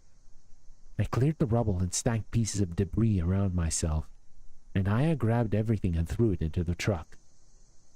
30 more minutes passed. But at some point, the pile stopped getting smaller. Aya, where are you?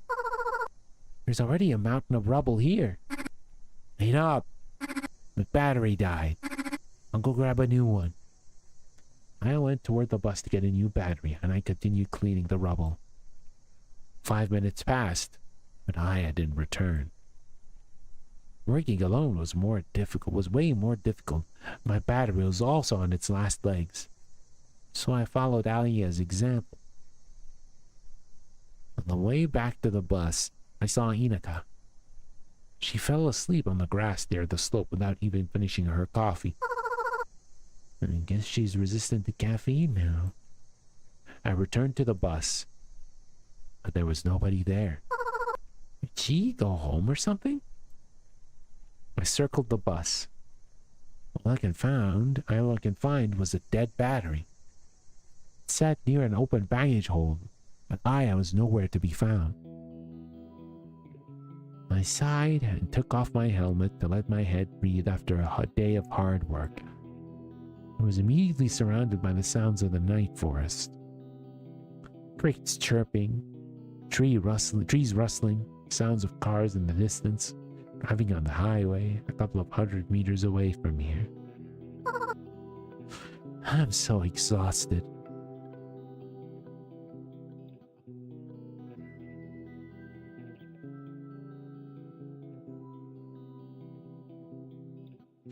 I looked up at the sky, and for the first time, I looked up at the sky, and for the first time in my life, noticed how beautiful it was outside of town. Somewhere 1,000,000 kilometers away from us, stars sparkle, galaxies are born and die. Maybe there, from millions and billions of kilometers away, somebody's watching us. I'm digging through trash here.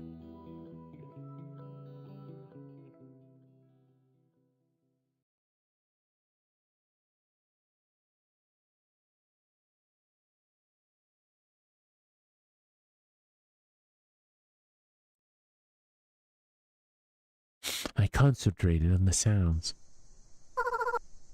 Did she run off the cliff? Hiya!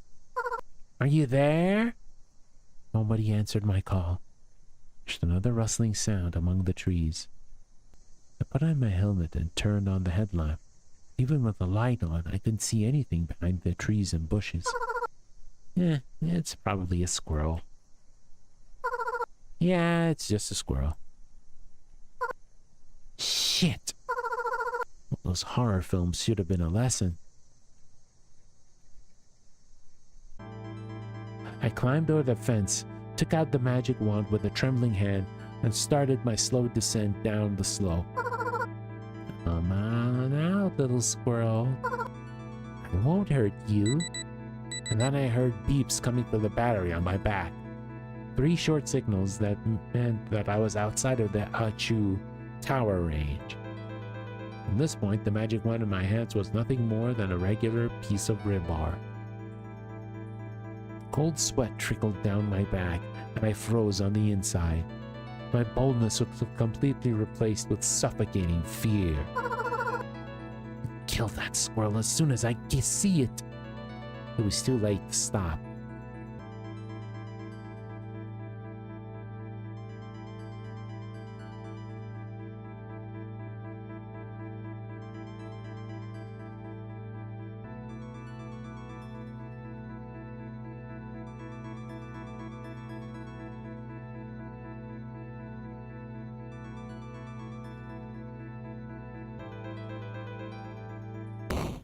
I tumbled down the slope, dodging tree after tree and collecting wet moss with my face. After flying for about 10 minutes, I landed on a small bush. Damn, even the expression here looks cute. It made a painful creaking sound and collapsed, and I sprawled on top of it, covered in dirt, moss, and dried leaves. Ouch! Goddamn squirrel. I rose to my knees and started brushing myself off.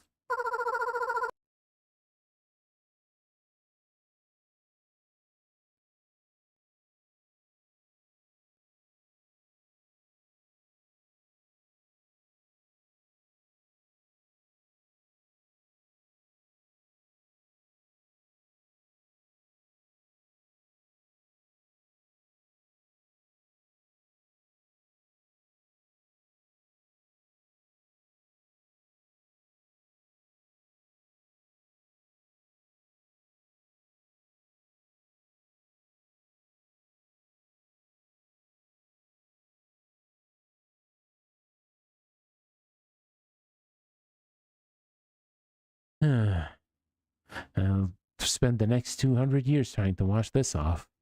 And then I looked up. Oh! Oh, who's this? Oh, mademoiselle, be careful. Ah, thank you. Wait, no! What's going on here? Ah, my sincerest apologies. This is a robbery.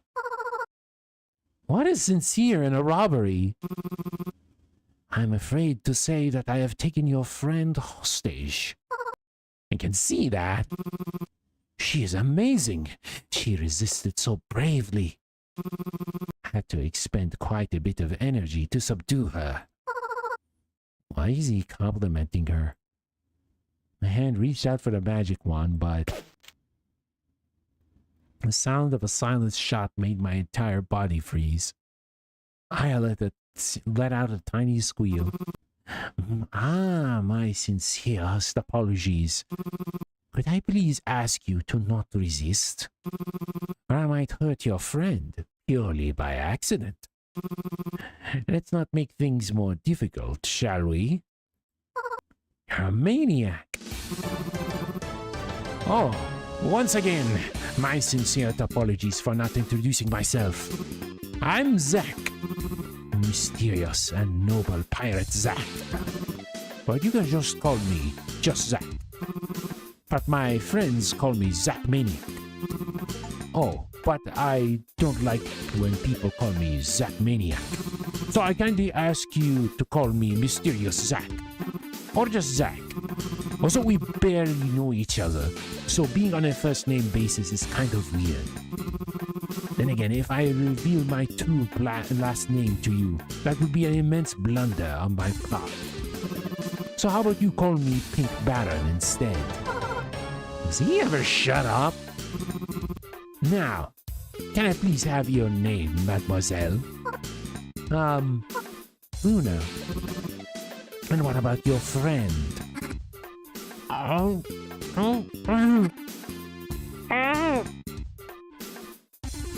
I shook in fear and couldn't produce a single word. She's Aya. What a wonderful name. You know, I like making new acquaintances. It's so much easier to work with acquaintances. Oh, okay. So what do you want? Oh, what a brilliant question, Luna. I roam this world in search of curiosities. In recent times, your magic tools caught my attention. Not anyone can afford magic tools of this caliber, you know. And yours are particularly amazing, mon chéri. You have no idea how much I yearn for a couple of these tools. Hence, I propose a trade, if you don't mind. You, mademoiselle, take Aya, and I take your magic wands. Sounds good? Did you really just call these brooms amazing? Whatever. Here you go. I dropped my magic wand on the grass. Magnifique! You have no idea how grateful I am. Is that it? Oh, and the box on your back too, please.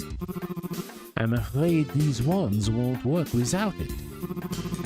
Aya dear, you should follow your friend's example. Oh, no need to tremble like that. I'm starting to feel like a villain. And I'm no villain, mind you. I'm a noble pirate. These are fundamentally different things. I took off the battery and placed it near the wand. Aya followed suit and laid out her equipment before the thief, her hands trembling. See? There was no need to fear. Nothing bad happened to you, right? Right?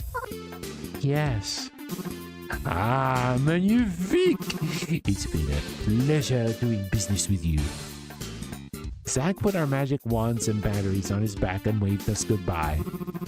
Once again, my sincerest apologies for any distress I might have caused. I hope to see you again. Saying that, he hopped down the slope and disappeared in the tree line. I rushed to Aya's side. Are you all right? Did he hurt you? Is everything okay?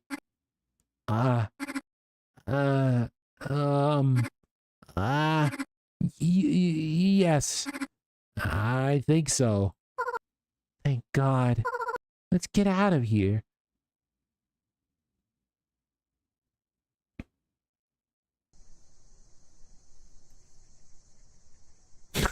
Oh God, look at their faces. I had no idea. The stars are so beautiful.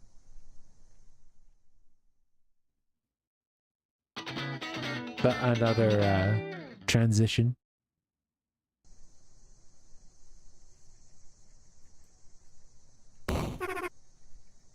Wait. When did I pass out? What's the time? More importantly, where are these two? Goodness, they're not even done yet.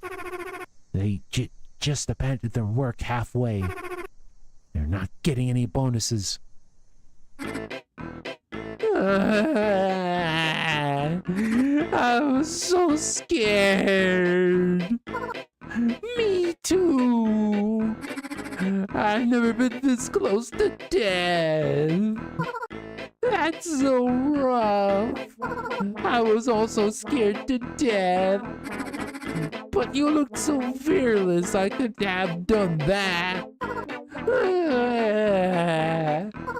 At least we're alive. Yes! At least we're alive. At least you're alive. Inaka? What the hell have you done? You abandoned your workplace. Half of that rubble is still uncleared. But there was... that. Pink Baron. We almost got killed. What are you talking about? If you don't completely clear out the road, you won't get a bonus. Now, get to work. Wait, where are your Achus? After that, we spent some time retelling everything that happened to us in the last 15 minutes, down to the smallest details. Hinaka listened in silence, with her face showing a kaleidoscope of changing emotions. Most of them are different types of sarcastic surprise. And then he just says in a threatening voice, "Give me your..." No. He went, "I propose a deal." Oh. And so we didn't have a choice. You didn't just do that. Do what? Surely you didn't give him. And so we gave him our magic wands. Oh my god, that expression on Aya. This is head empty. No thoughts, head empty. Perfect. And the batteries too. So you just pissed away 2 Achus with batteries? He threatened us.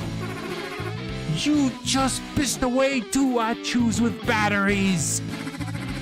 Oh, come on. No one can use them outside the tower range.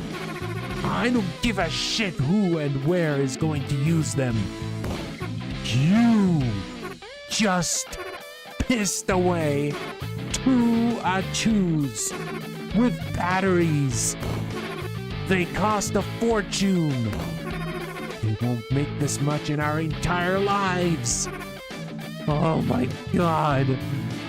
Hinaka staggered away, holding her chest. My promotion.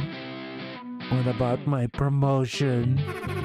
Oh, I don't feel so good. She leaned against the bus door, powerless, and slid down. That's what you get for fussing over nothing. We were on the brink of death. Do you not care about our well-being at all? That's right. What if one of us got killed? Isn't that a much worse outcome? The company's equipment must be insured for cases like that, right? Right? Inaka?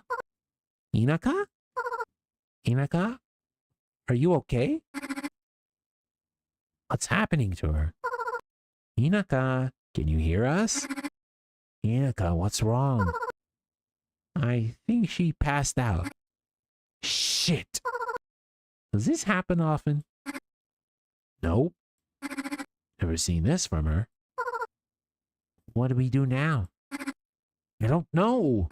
Try laying her on her back. Okay, give me a sec. Put something under her feet. We need to redirect the blood flow to her head. We'll call an ambulance. Inaka, wake up!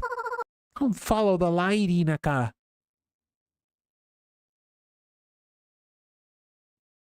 I returned home completely exhausted. As soon as I set foot inside, Mom attacked me with a barrage of questions on where I'd been. We were so worried. Why didn't you answer our calls? My phone died. You won't believe what happened today. Your dad and I were about to call the police. The police? I'm fine. It's just... What's that on your hand? A wound? Did you get into a fight? Does it hurt? Not too bad. Come on, I'm fine. This is nothing. Honey! Call an ambulance! Luna broke something. She's all scratched up. I didn't break anything. Hello?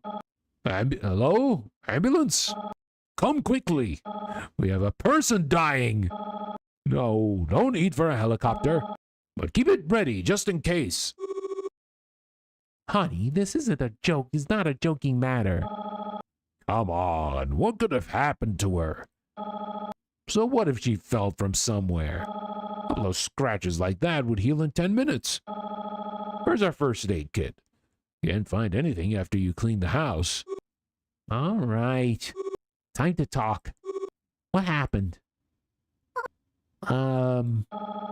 Where's the first aid kit?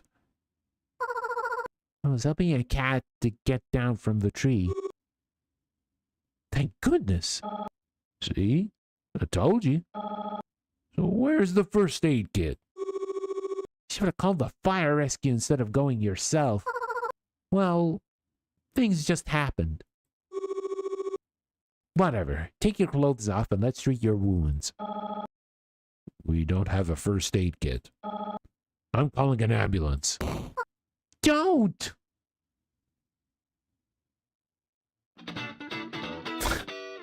Man, this story is just way too funny.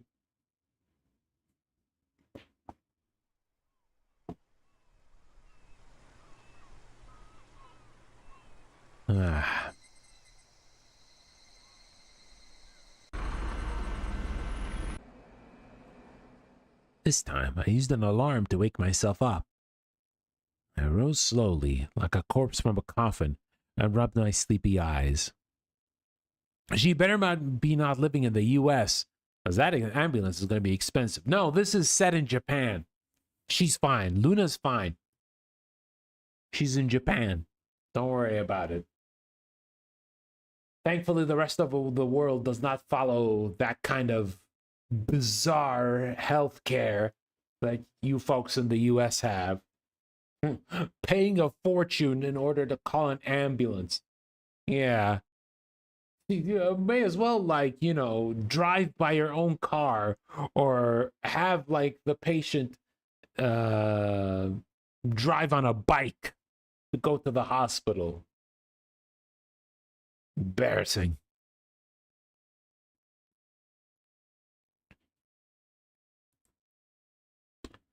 I had a late shift at work, so I had some time to take a shower and have breakfast. That's the cheapest option. Yeah. Oh, man. I staggered my way to the bathroom, half blind, and took a refreshing shower and washed my face. I also shoved the freshly dry uniform into my backpack and finally went downstairs to have breakfast. I was starving. I grabbed a little bit of everything from the fridge and made myself a big bowl of flakes with milk. Mom sat in the next room watching TV. The riverbank that was used as a waste heap for years was finally clean. Almost nobody had any hope for this to happen. But just a couple of days ago, somebody made a monumental effort. What do I think about this? I don't know. I guess it's cool. Doesn't stink anymore. That's the most important part. I always steered clear of this place before, but now I can even walk my dog there. This is truly a miracle. See, Luna? Even a job like that is critical to our society. Strive to be like those people. Maybe one day they'll make a report about you, too. Yeah. After stuffing my belly full, I stood up from the table, said goodbye to my mom, and went to work. The sun was yet to make the streets boil, and the weather was overall nice. I didn't have to rush, so I could even spare some time for a walk.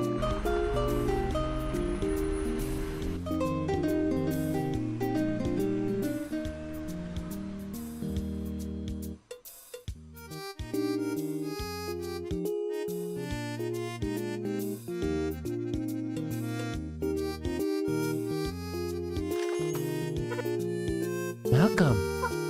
Oh, hello. Do you want a recommendation? No, thank you. I have a decent bumble with cherry juice, cinnamon flat white. I can also brew a funnel from the beans of your choosing. I will... And there's also a super tasty pumpkin iced latte with whipped cream. I'll take one Americano. Medium. Americano.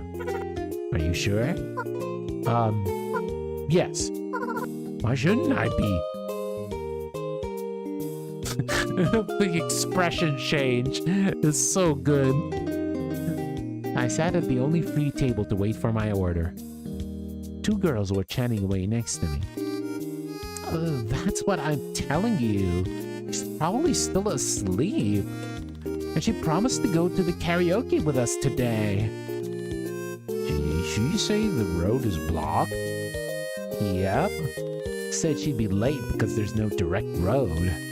And I said, stop making excuses. The road has been cleared out this morning. If you don't want to hang with us, just say so. What a bummer. Something smashed to pieces behind the bar stand.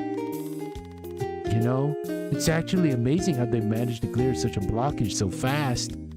That's technology for you. If there was technology that helped us to kick someone's ass through long distances. Michiko-chan, let's go to karaoke without her. Are they talking about the blockage? Yeah, clearing it out was tough. I felt a certain sense of pride, as if somebody just praised me, and a silly smile spread across my face. I remember how things went down. And then memories of everything that happened yesterday washed over me.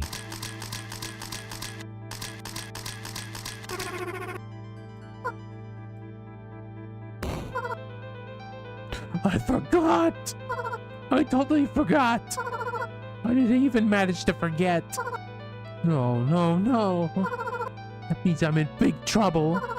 I'll be paying off this fine for the rest of my life. Wait, maybe he can still resolve this. We're not at fault after all. We got robbed. It should be a mitigating factor.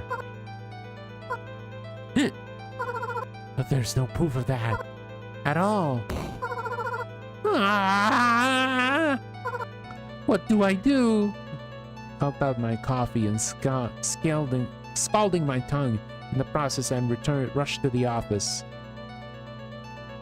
When I was about to go through the gate, I thought, should I even rush like this? What if I don't show up to work? What if I just run away? Like right now. Will they look for me? Will they report me to the police? Most likely. They have all my personal information. Whatever. Here goes nothing. Truth is on my side. I gathered all my courage and entered the office. I was met with an empty reception desk. That's weird. It was the middle of a workday. Usually the administrator lady would sit there at this time. And there was not a soul in the entire hall too. Are we closed today? Then why is the office open? As I thought, something heavy hit me on the head from behind and my vision went dark. Uh-oh.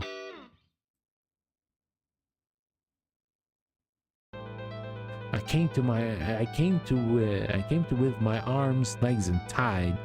Among the other office and blue-collar workers were also tied up. I looked around and immediately remembered this place. A huge glass dome, bookshelves, and a huge desk of redwood.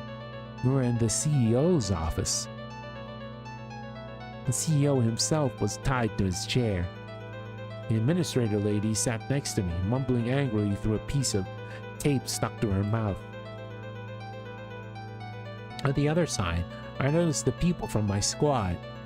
Aya was with them. She looked super confused. I couldn't find Inaka.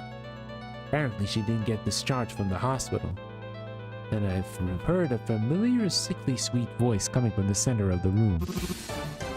Ah, now everyone is here. Magnifique! It's that freak again. Zack stood there, surrounded by 5 black figures.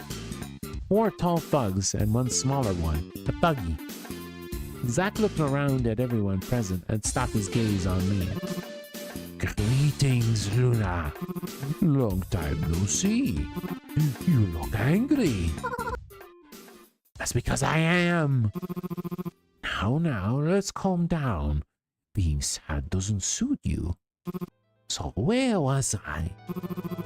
Yes, I apologize for the inconvenience, but you see, it makes my job easier. Now, let me explain why I'm here. I took a liking to your devices, so I'd like to get a few of these magic wands for myself. Zack dropped the ayahs and my equipment that he stole yesterday on the floor. Thank goodness, now they'll believe that we got mugged.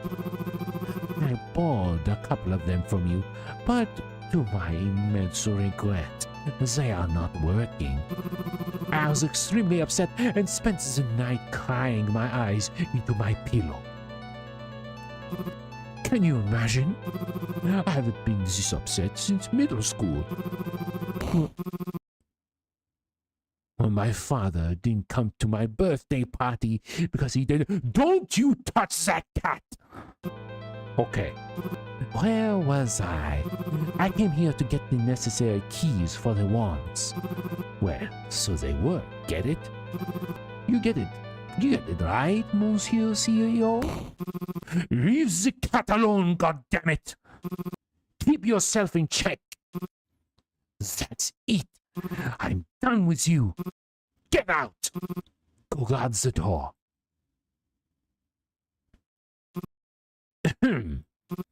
Anyways, Monsieur CEO, you must understand what I'm asking.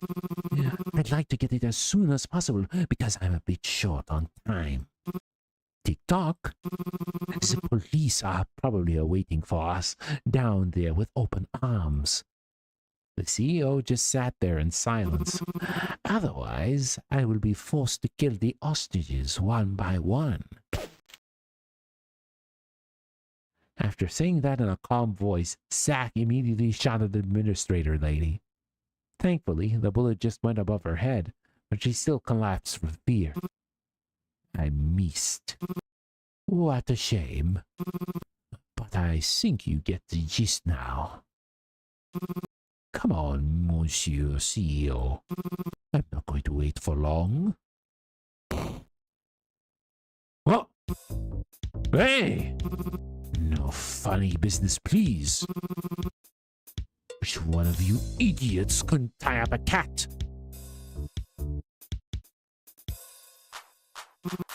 Whatever. The CEO came to the bookshop and pressed one of them in. Nothing interesting.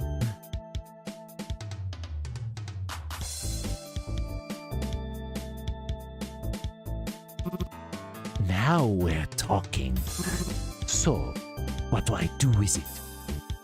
The CEO started walking towards Zack, but he stopped him with a gesture. Don't come any closer. Throw the chip from where you're standing. The CEO threw the chip into the air and it flew right into Zack's hands. Zack studied the battery and inserted the chip into a corresponding slot. Is that it? Merci beaucoup, Monsieur CEO. Zack waved the wand, but nothing happened. He tried again and again, but eventually gave up. Okay, so what do I need for it to do whoosh whoosh boom boom and all that?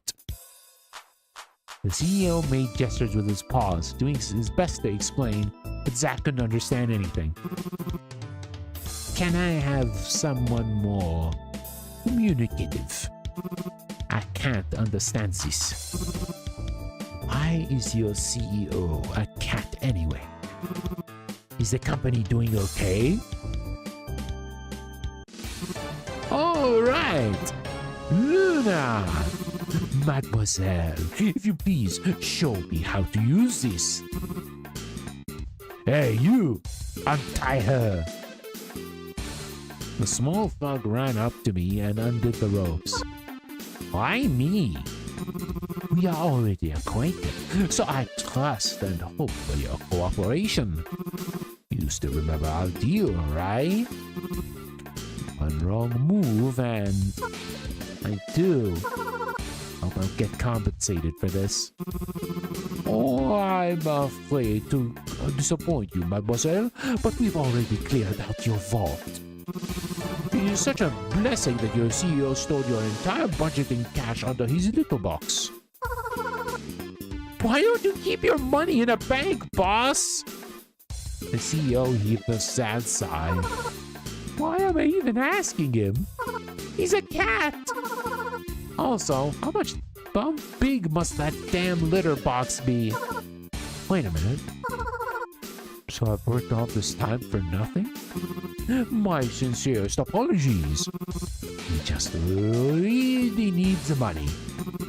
I still need to pay these Vtubers that bring me more trouble than profit. What's that? You know why I'm complaining about you? Besides, I still need to visit another 31 countries, and that requires considerable funding. Plane tickets, hotel reservations, 3 meals a day. Don't look at me like that! I won't be able to survive in a hostel. Those are worse than prisons. And speaking of prisons, I've already planned 5 escapes from different prisons in case I get caught. And what do you need for that? That's right, money. And your accomplices, bribing officials, and all that. So you're saying that I won't get paid? Oh, Luna, my dear intellectually challenged Luna. I think I was pretty clear about that. I mean, your CEO can pay you and all the other employees out of his pockets if he wants. All the compensations, bonuses, paychecks. Isn't that right, Monsieur CEO?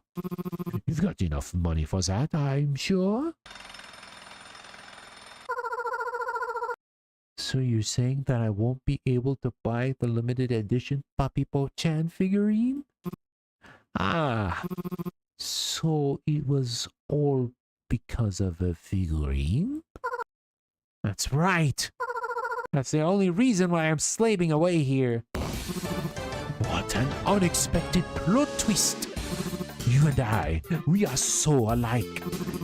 You see, I happened to buy one of those for dirt cheap a couple of days ago.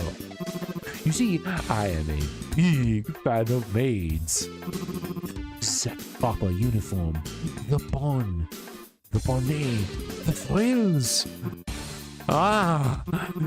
Okay, once I return to my manor, I'll marry my maid. I've been dreaming of proposing for her for such a long time. Ah, Marie, mon chéri, you must be so lonely without me. I don't give a crap about your fantasies. I won't help you without the figurine. I can give it to you. Huh? Really?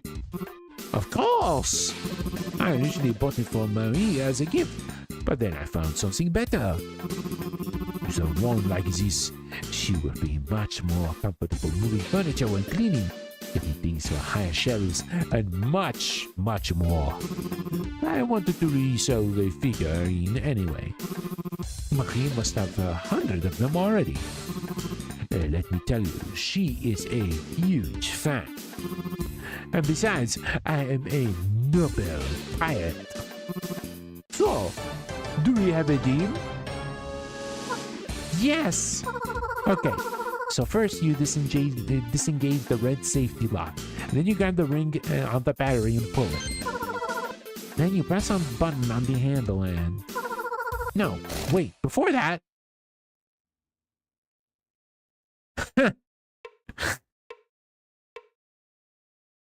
She didn't give him the instructions. You remember when Inaka mentioned when you're using the wand by mistake that one of the people just like died on the spot?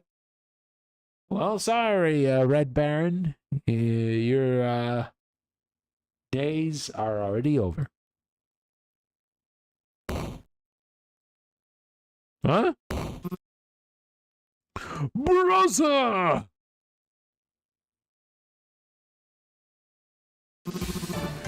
You will pay for the death of my brother!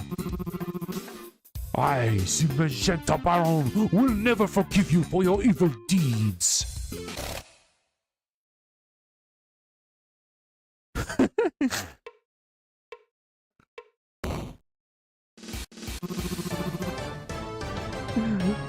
I, the Purple Baron, will never forgive you for your evil deeds.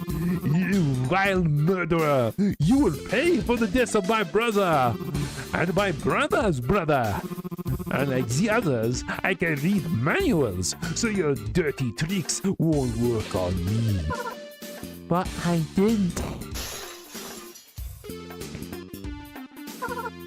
And the figurine. No figurines for you. I will resell it and buy Marie a new dress. Maybe then she will finally notice me. What?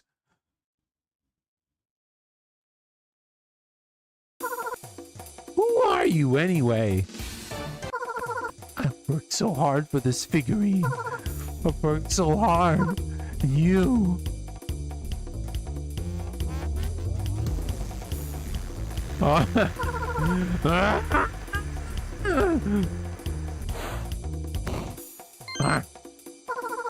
demand compensation! Purple Baron doesn't want to hand over the figurine. Purple Baron doesn't want to give up the figurine. Attack! Luna launches a phone from the CEO's desk at the Purple Baron. Purple Baron dusts off his sleeve. Attack! It's clear as day you have never got passing grades at school. I was a straight A student. And where did that get you? Sorting garbage. Pathetic. Luna receives emotional damage.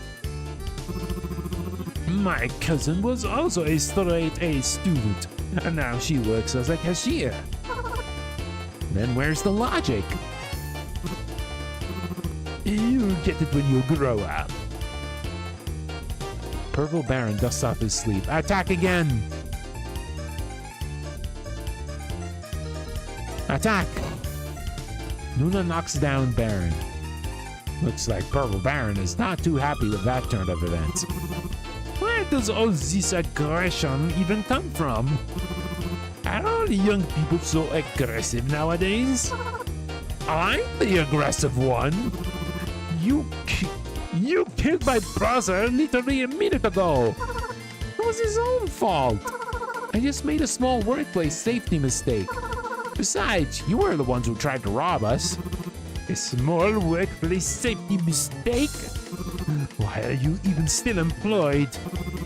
How are you young people so irresponsible nowadays? Purple Baron picks up the smallest of the thugs and prepares to launch him at Luna. Defense. Luna assumes a defensive stance. Luna dodges, doing a backflip out of fear. Attack! Luna empties a fig tree pot. Damn, that's specific. On Purple Baron. Looks like the fig tree is not too happy with that turn of events. Purple Baron dusts off his sleeve. Okay, attack. Luna knocks down Baron. Oh, damn. Okay. Luna points out that Purple Baron's suit is somewhat outdated. Purple Baron feels old and slighted. Ah. Purple Baron tells the story of an unsuccessful marriage with a female pro wrestler.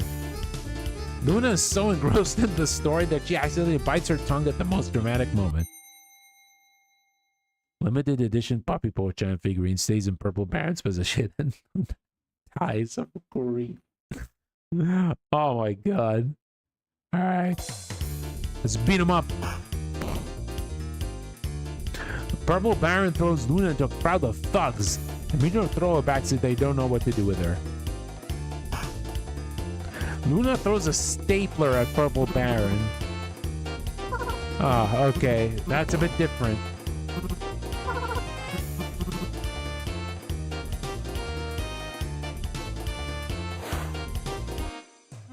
Attack.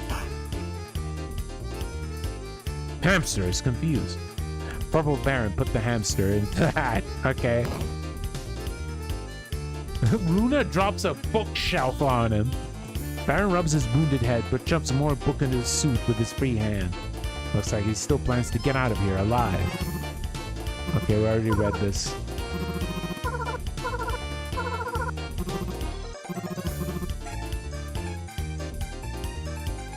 Oh, defense. Defense. Attack. Oh, he wants to throw again. Luna dodges. Let's go. Attack.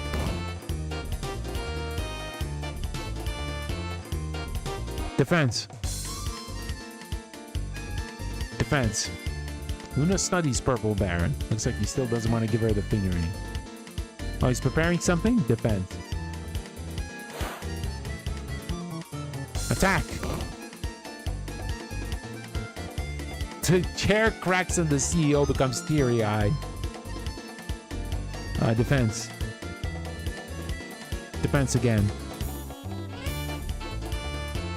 Defense. Okay, attack. What are you trying to even achieve with your hero act? They won't give you a bonus for this. I just want my figurine. No, I am not giving it to you. But why? Let me see. Maybe it's because you killed my buzzer? I didn't kill anyone. You're just a greedy schmuck. And your suit is ugly. Ugly? Purple Baron receives emotional damage. You know, this reminded me of a story from a distant past. One day, a girl rejected me. She said, who would even date someone as ugly as you? That night, I returned home, drowning in tears. Mother hugged me and explained, it doesn't matter what you look on the outside, it's all about who you are in the inside. I might look like a greedy schmuck, but in my heart of hearts... Ha! So you admit it. I told you it was ugly. I didn't. I see. So you're just like them. Don't dig deeper. You don't seek the truth. You don't get the message. You just want to see the worst in people because that's more convenient. It's convenient when you can look down on others, feeling like a member of the superior class. That's an amazing leap of logic. So you think you're better than me, huh? Yes! At least unlike you, I actually deserve that Poppy Chan figurine.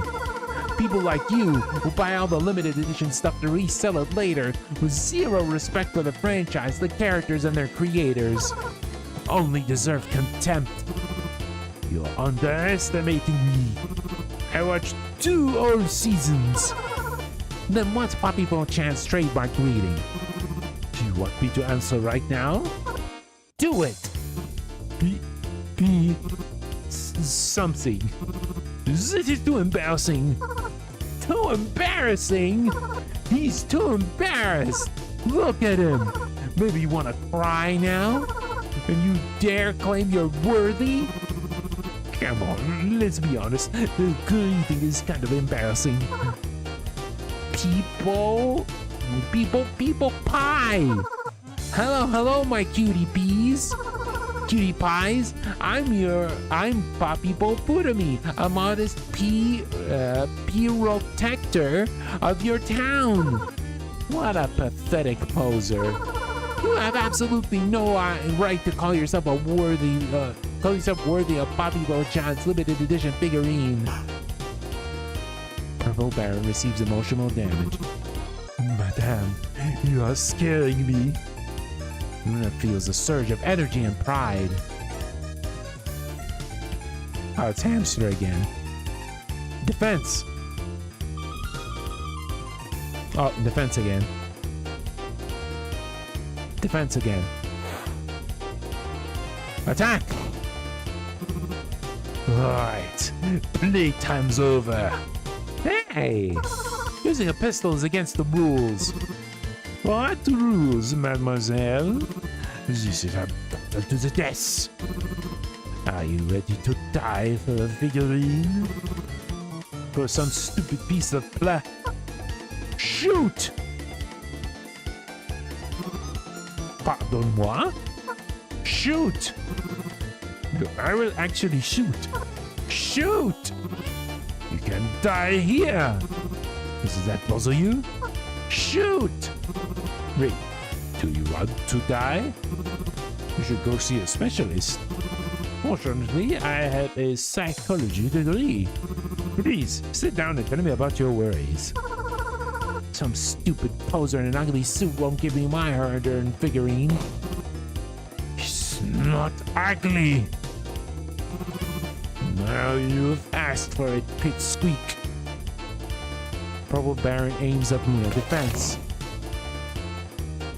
The Purple Baron shoots at Luna, but she manages to turn on the gravity turbulence, and the bullet ricochets back at the Baron. And he's dead! Purple Baron is defeated! Idiots! Don't just stand there! Get her! Will we get paid for that? You morons! I'm hurt! You can't even deal with the simple task of protecting your master. You won't get a single penny. Well, then we won't do anything. Let's go home, guys. So whatever. You shall not go to hell. And then the door all flung open with a thud, and Inaka appeared in the doorway in her hospital gown and with a police baton in her hand. What the hell is going on here on the day of my promotion?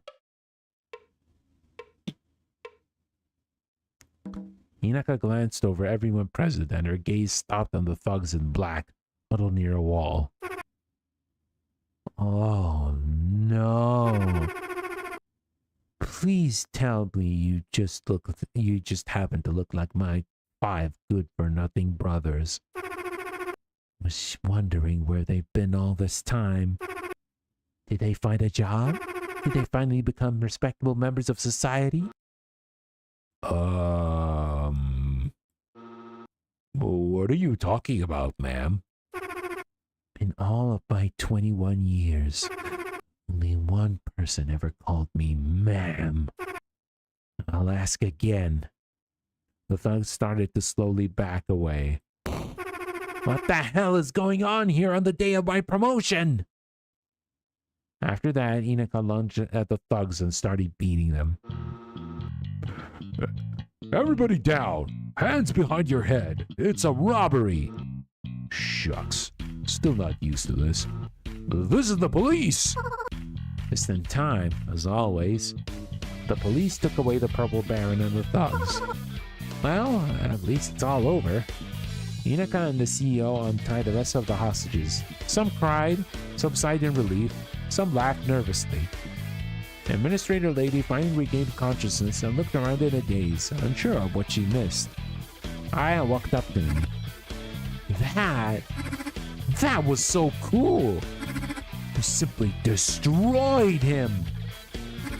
Just like in the movies. Yeah. Thanks. You have a knack for this. I guess. A smug smile spread across my face.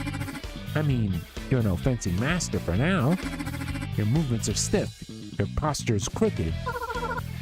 Do you really have to add that part? And then something cold clicked closed on my wrist. What's this? You're under arrest until the investigation is over. What do you mean? You have the right to remain silent. Everything you say might be used against you. Blah, blah, blah. Come on, move. But I defeated the villain. Yeah, good job. You'll tell us all about it at the station. Why?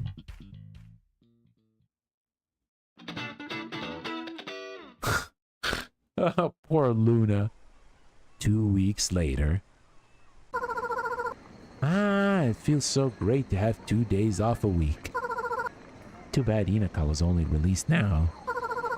They've probably been waiting for me for a while. Welcome! Finally! Why are you so late? I'm sorry. Do you want a recommendation? Yeah, sure. Today's drinks of the day are espresso tonic and banana frap. We also made a delicious batch from Kenyan beans. I guess I'll get... And there's also a super tasty pumpkin iced latte with whipped cream. This is the 3rd time she says that. Yes. I'll take that, please. Yes! Will you pay by card? What's that? Some, I don't know, whatever it's called. With whipped cream. I'm a simple girl. Just plain old coffee. Why did you bring your own mug? I feel more comfortable that way. Well then, happy release day. Happy release day. Thank you. Let me off the hook this time. Could have gotten 2 or 3 more charges, but ended up with a community sentence. They let me go on the next day. Of course! You didn't fight with the police, and you didn't break through their perimeter. It's true, but if not for Inaka, I would have been overrun. They need to be thanking her. This is so unfair. Law is law. I got luckier than my older brothers anyway. What a family. My condolences. There's one thing I don't get. How did you manage to fire up your Achu without the tower and the chip? I don't know. No, really. I was just so enraged. And it just turned on. At some point, I even started to believe in magic. Let me explain. An impulse caused by high emotional distress managed to break through the insulation layers, reach the core, and resonated the magic isotope. And let you bypass the blocking mechanism and jumpstart the reaction from the inside. So magic doesn't exist after all. No, it was, in fact, pure magic. Luna. Well, what's up? There's something I only just noticed right now. What is it? Inaka, can you just repeat what you just said? Did I say something wrong? What do you want to hear? About the emotional distress impulse? Okay. The impulse from high emotional distress. She stopped stuttering. Oh yeah, she actually did! Wow, nice! Inaka stopped stuttering. What? Wait a minute. How much would a woodchuck chuck if a woodchuck could chuck wood? Peter Piper picked a pack of pickled peppers. She sells seashells. I stopped stuttering. Congratulations! I, on the other hand, almost started stuttering from everything that happened lately. And I finally bought my Papipo-chan figurine. What's it like? I'm still frustrated. Huh? But you wanted it so badly. How can a clam cram? After I bought it, I was so happy. I rewatched all the seasons of Papipo-chan and realized how far detached it was from real life. We live in the wrong world at the wrong time. Guns against magic doesn't sound romantic at all. And there are no gallant noble thieves. Zack wasn't gallant enough for you? No, he's just a tuxedo up freak. I even compare anime to real life. Yes, I know, Papipo-chan doesn't get worse just because real life is different. It's just professional deformation now. I will never be able to see magical girls in the same light. My condolences.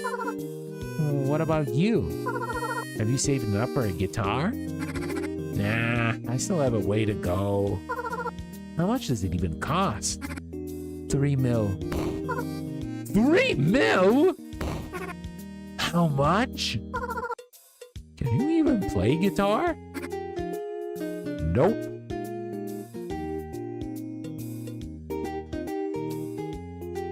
Then what's the damn point in getting it to begin with? Then what the hell do you need such an expensive guitar for? I want to spend big now to save up later. Such irrational rationality. 3 mil. But to be honest, I'm thinking about ditching music and going into martial arts. Can't ditch something you haven't even started. Luna's performance at the office was a huge inspiration. I think I can just do it just as well. You're so quick to change hobbies. Yeah, that's her 3rd time in just this month. 3rd time?! What is wrong with this girl? Oh, by the way, since we're talking about music, you girls want to go for karaoke? Sounds like a plan. Oh, no. I'm not sure I can. Is the old Inaka back? She's faking it so we don't have to invite her. I can't sing at all. That's fine. We'll teach you. Just make sounds. That's it. Any sound will do. Papi, papi, papi, papi, papi, po-chan! Pipe down. We're not at the karaoke yet. This marks the end of a little story. Ooh! This marks the end of a little story about Luna becoming a real magical girl in a town surrounded by windmills. Although it might have only been the beginning of something bigger.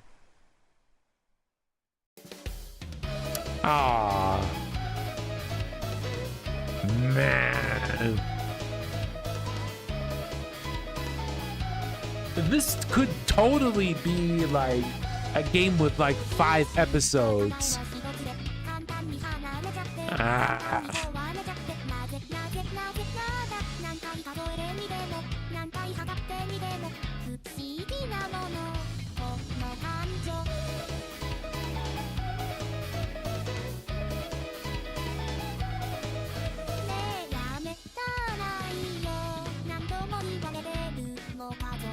Man, I was expecting it to be short, but now I want to see more. I want to see more of this.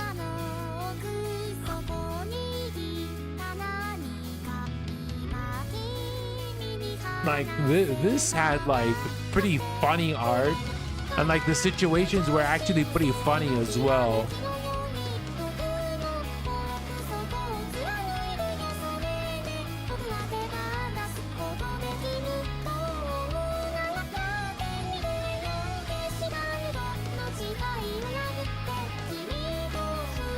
And that's all of them. Now Luna has pink hair. Ending theme by IME44. Lyrics by IME44 and Lil Kiva. I hope I got that right. Finn.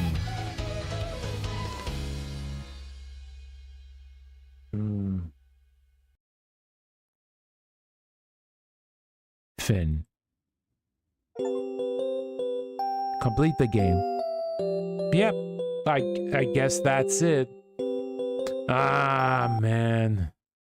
Uh-oh. Did it crash? Oh. Well, it crashed. Okay. Well, I guess that's actually pretty appropriate. Since we already finished the game. Let me actually move to my room then. Yeah, okay. Yeah, well, that was MAHOUTEQ. That was pretty fun. Like, compared to how QUQ was, this was just pure comedy. This was pure comedy. I really enjoyed this. Like, we finished it in around almost 3 hours. Not too bad.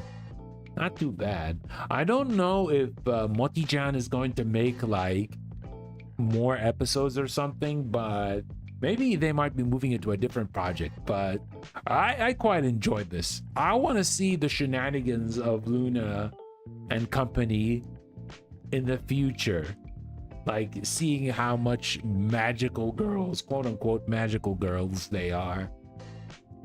Yeah, this could totally be like a pilot to a bigger project or a bigger VN, right?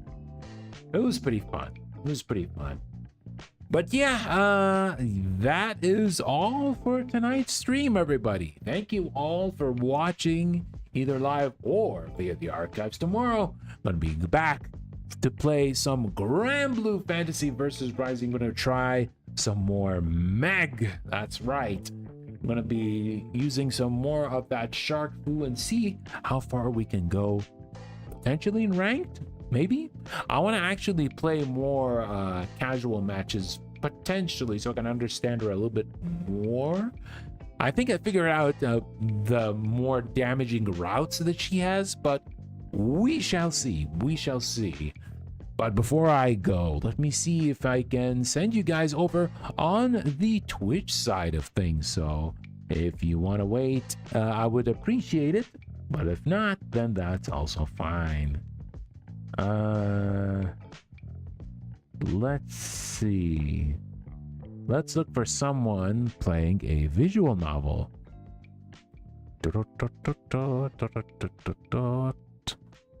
Who is playing a visual novel so I can send you guys to?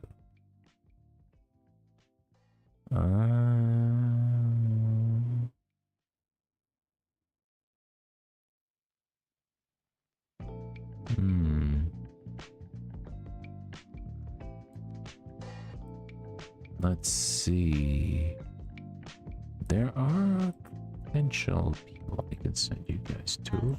Let's see that.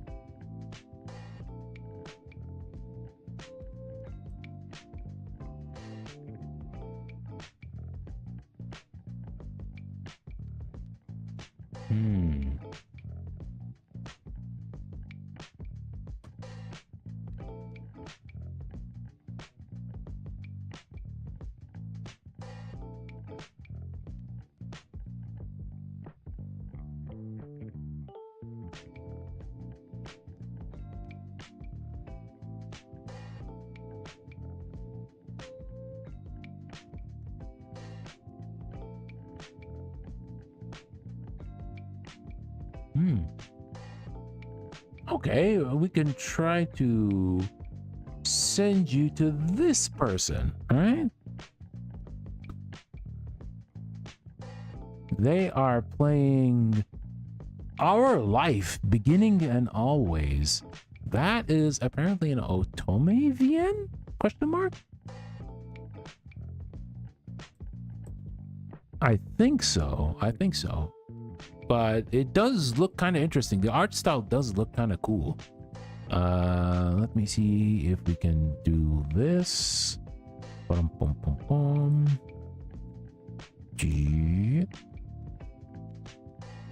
Okay, I think we can actually rate them. Alrighty, guys. I hope you all have a great night, evening, or afternoon, and I will see you all in the next one. Bye-bye.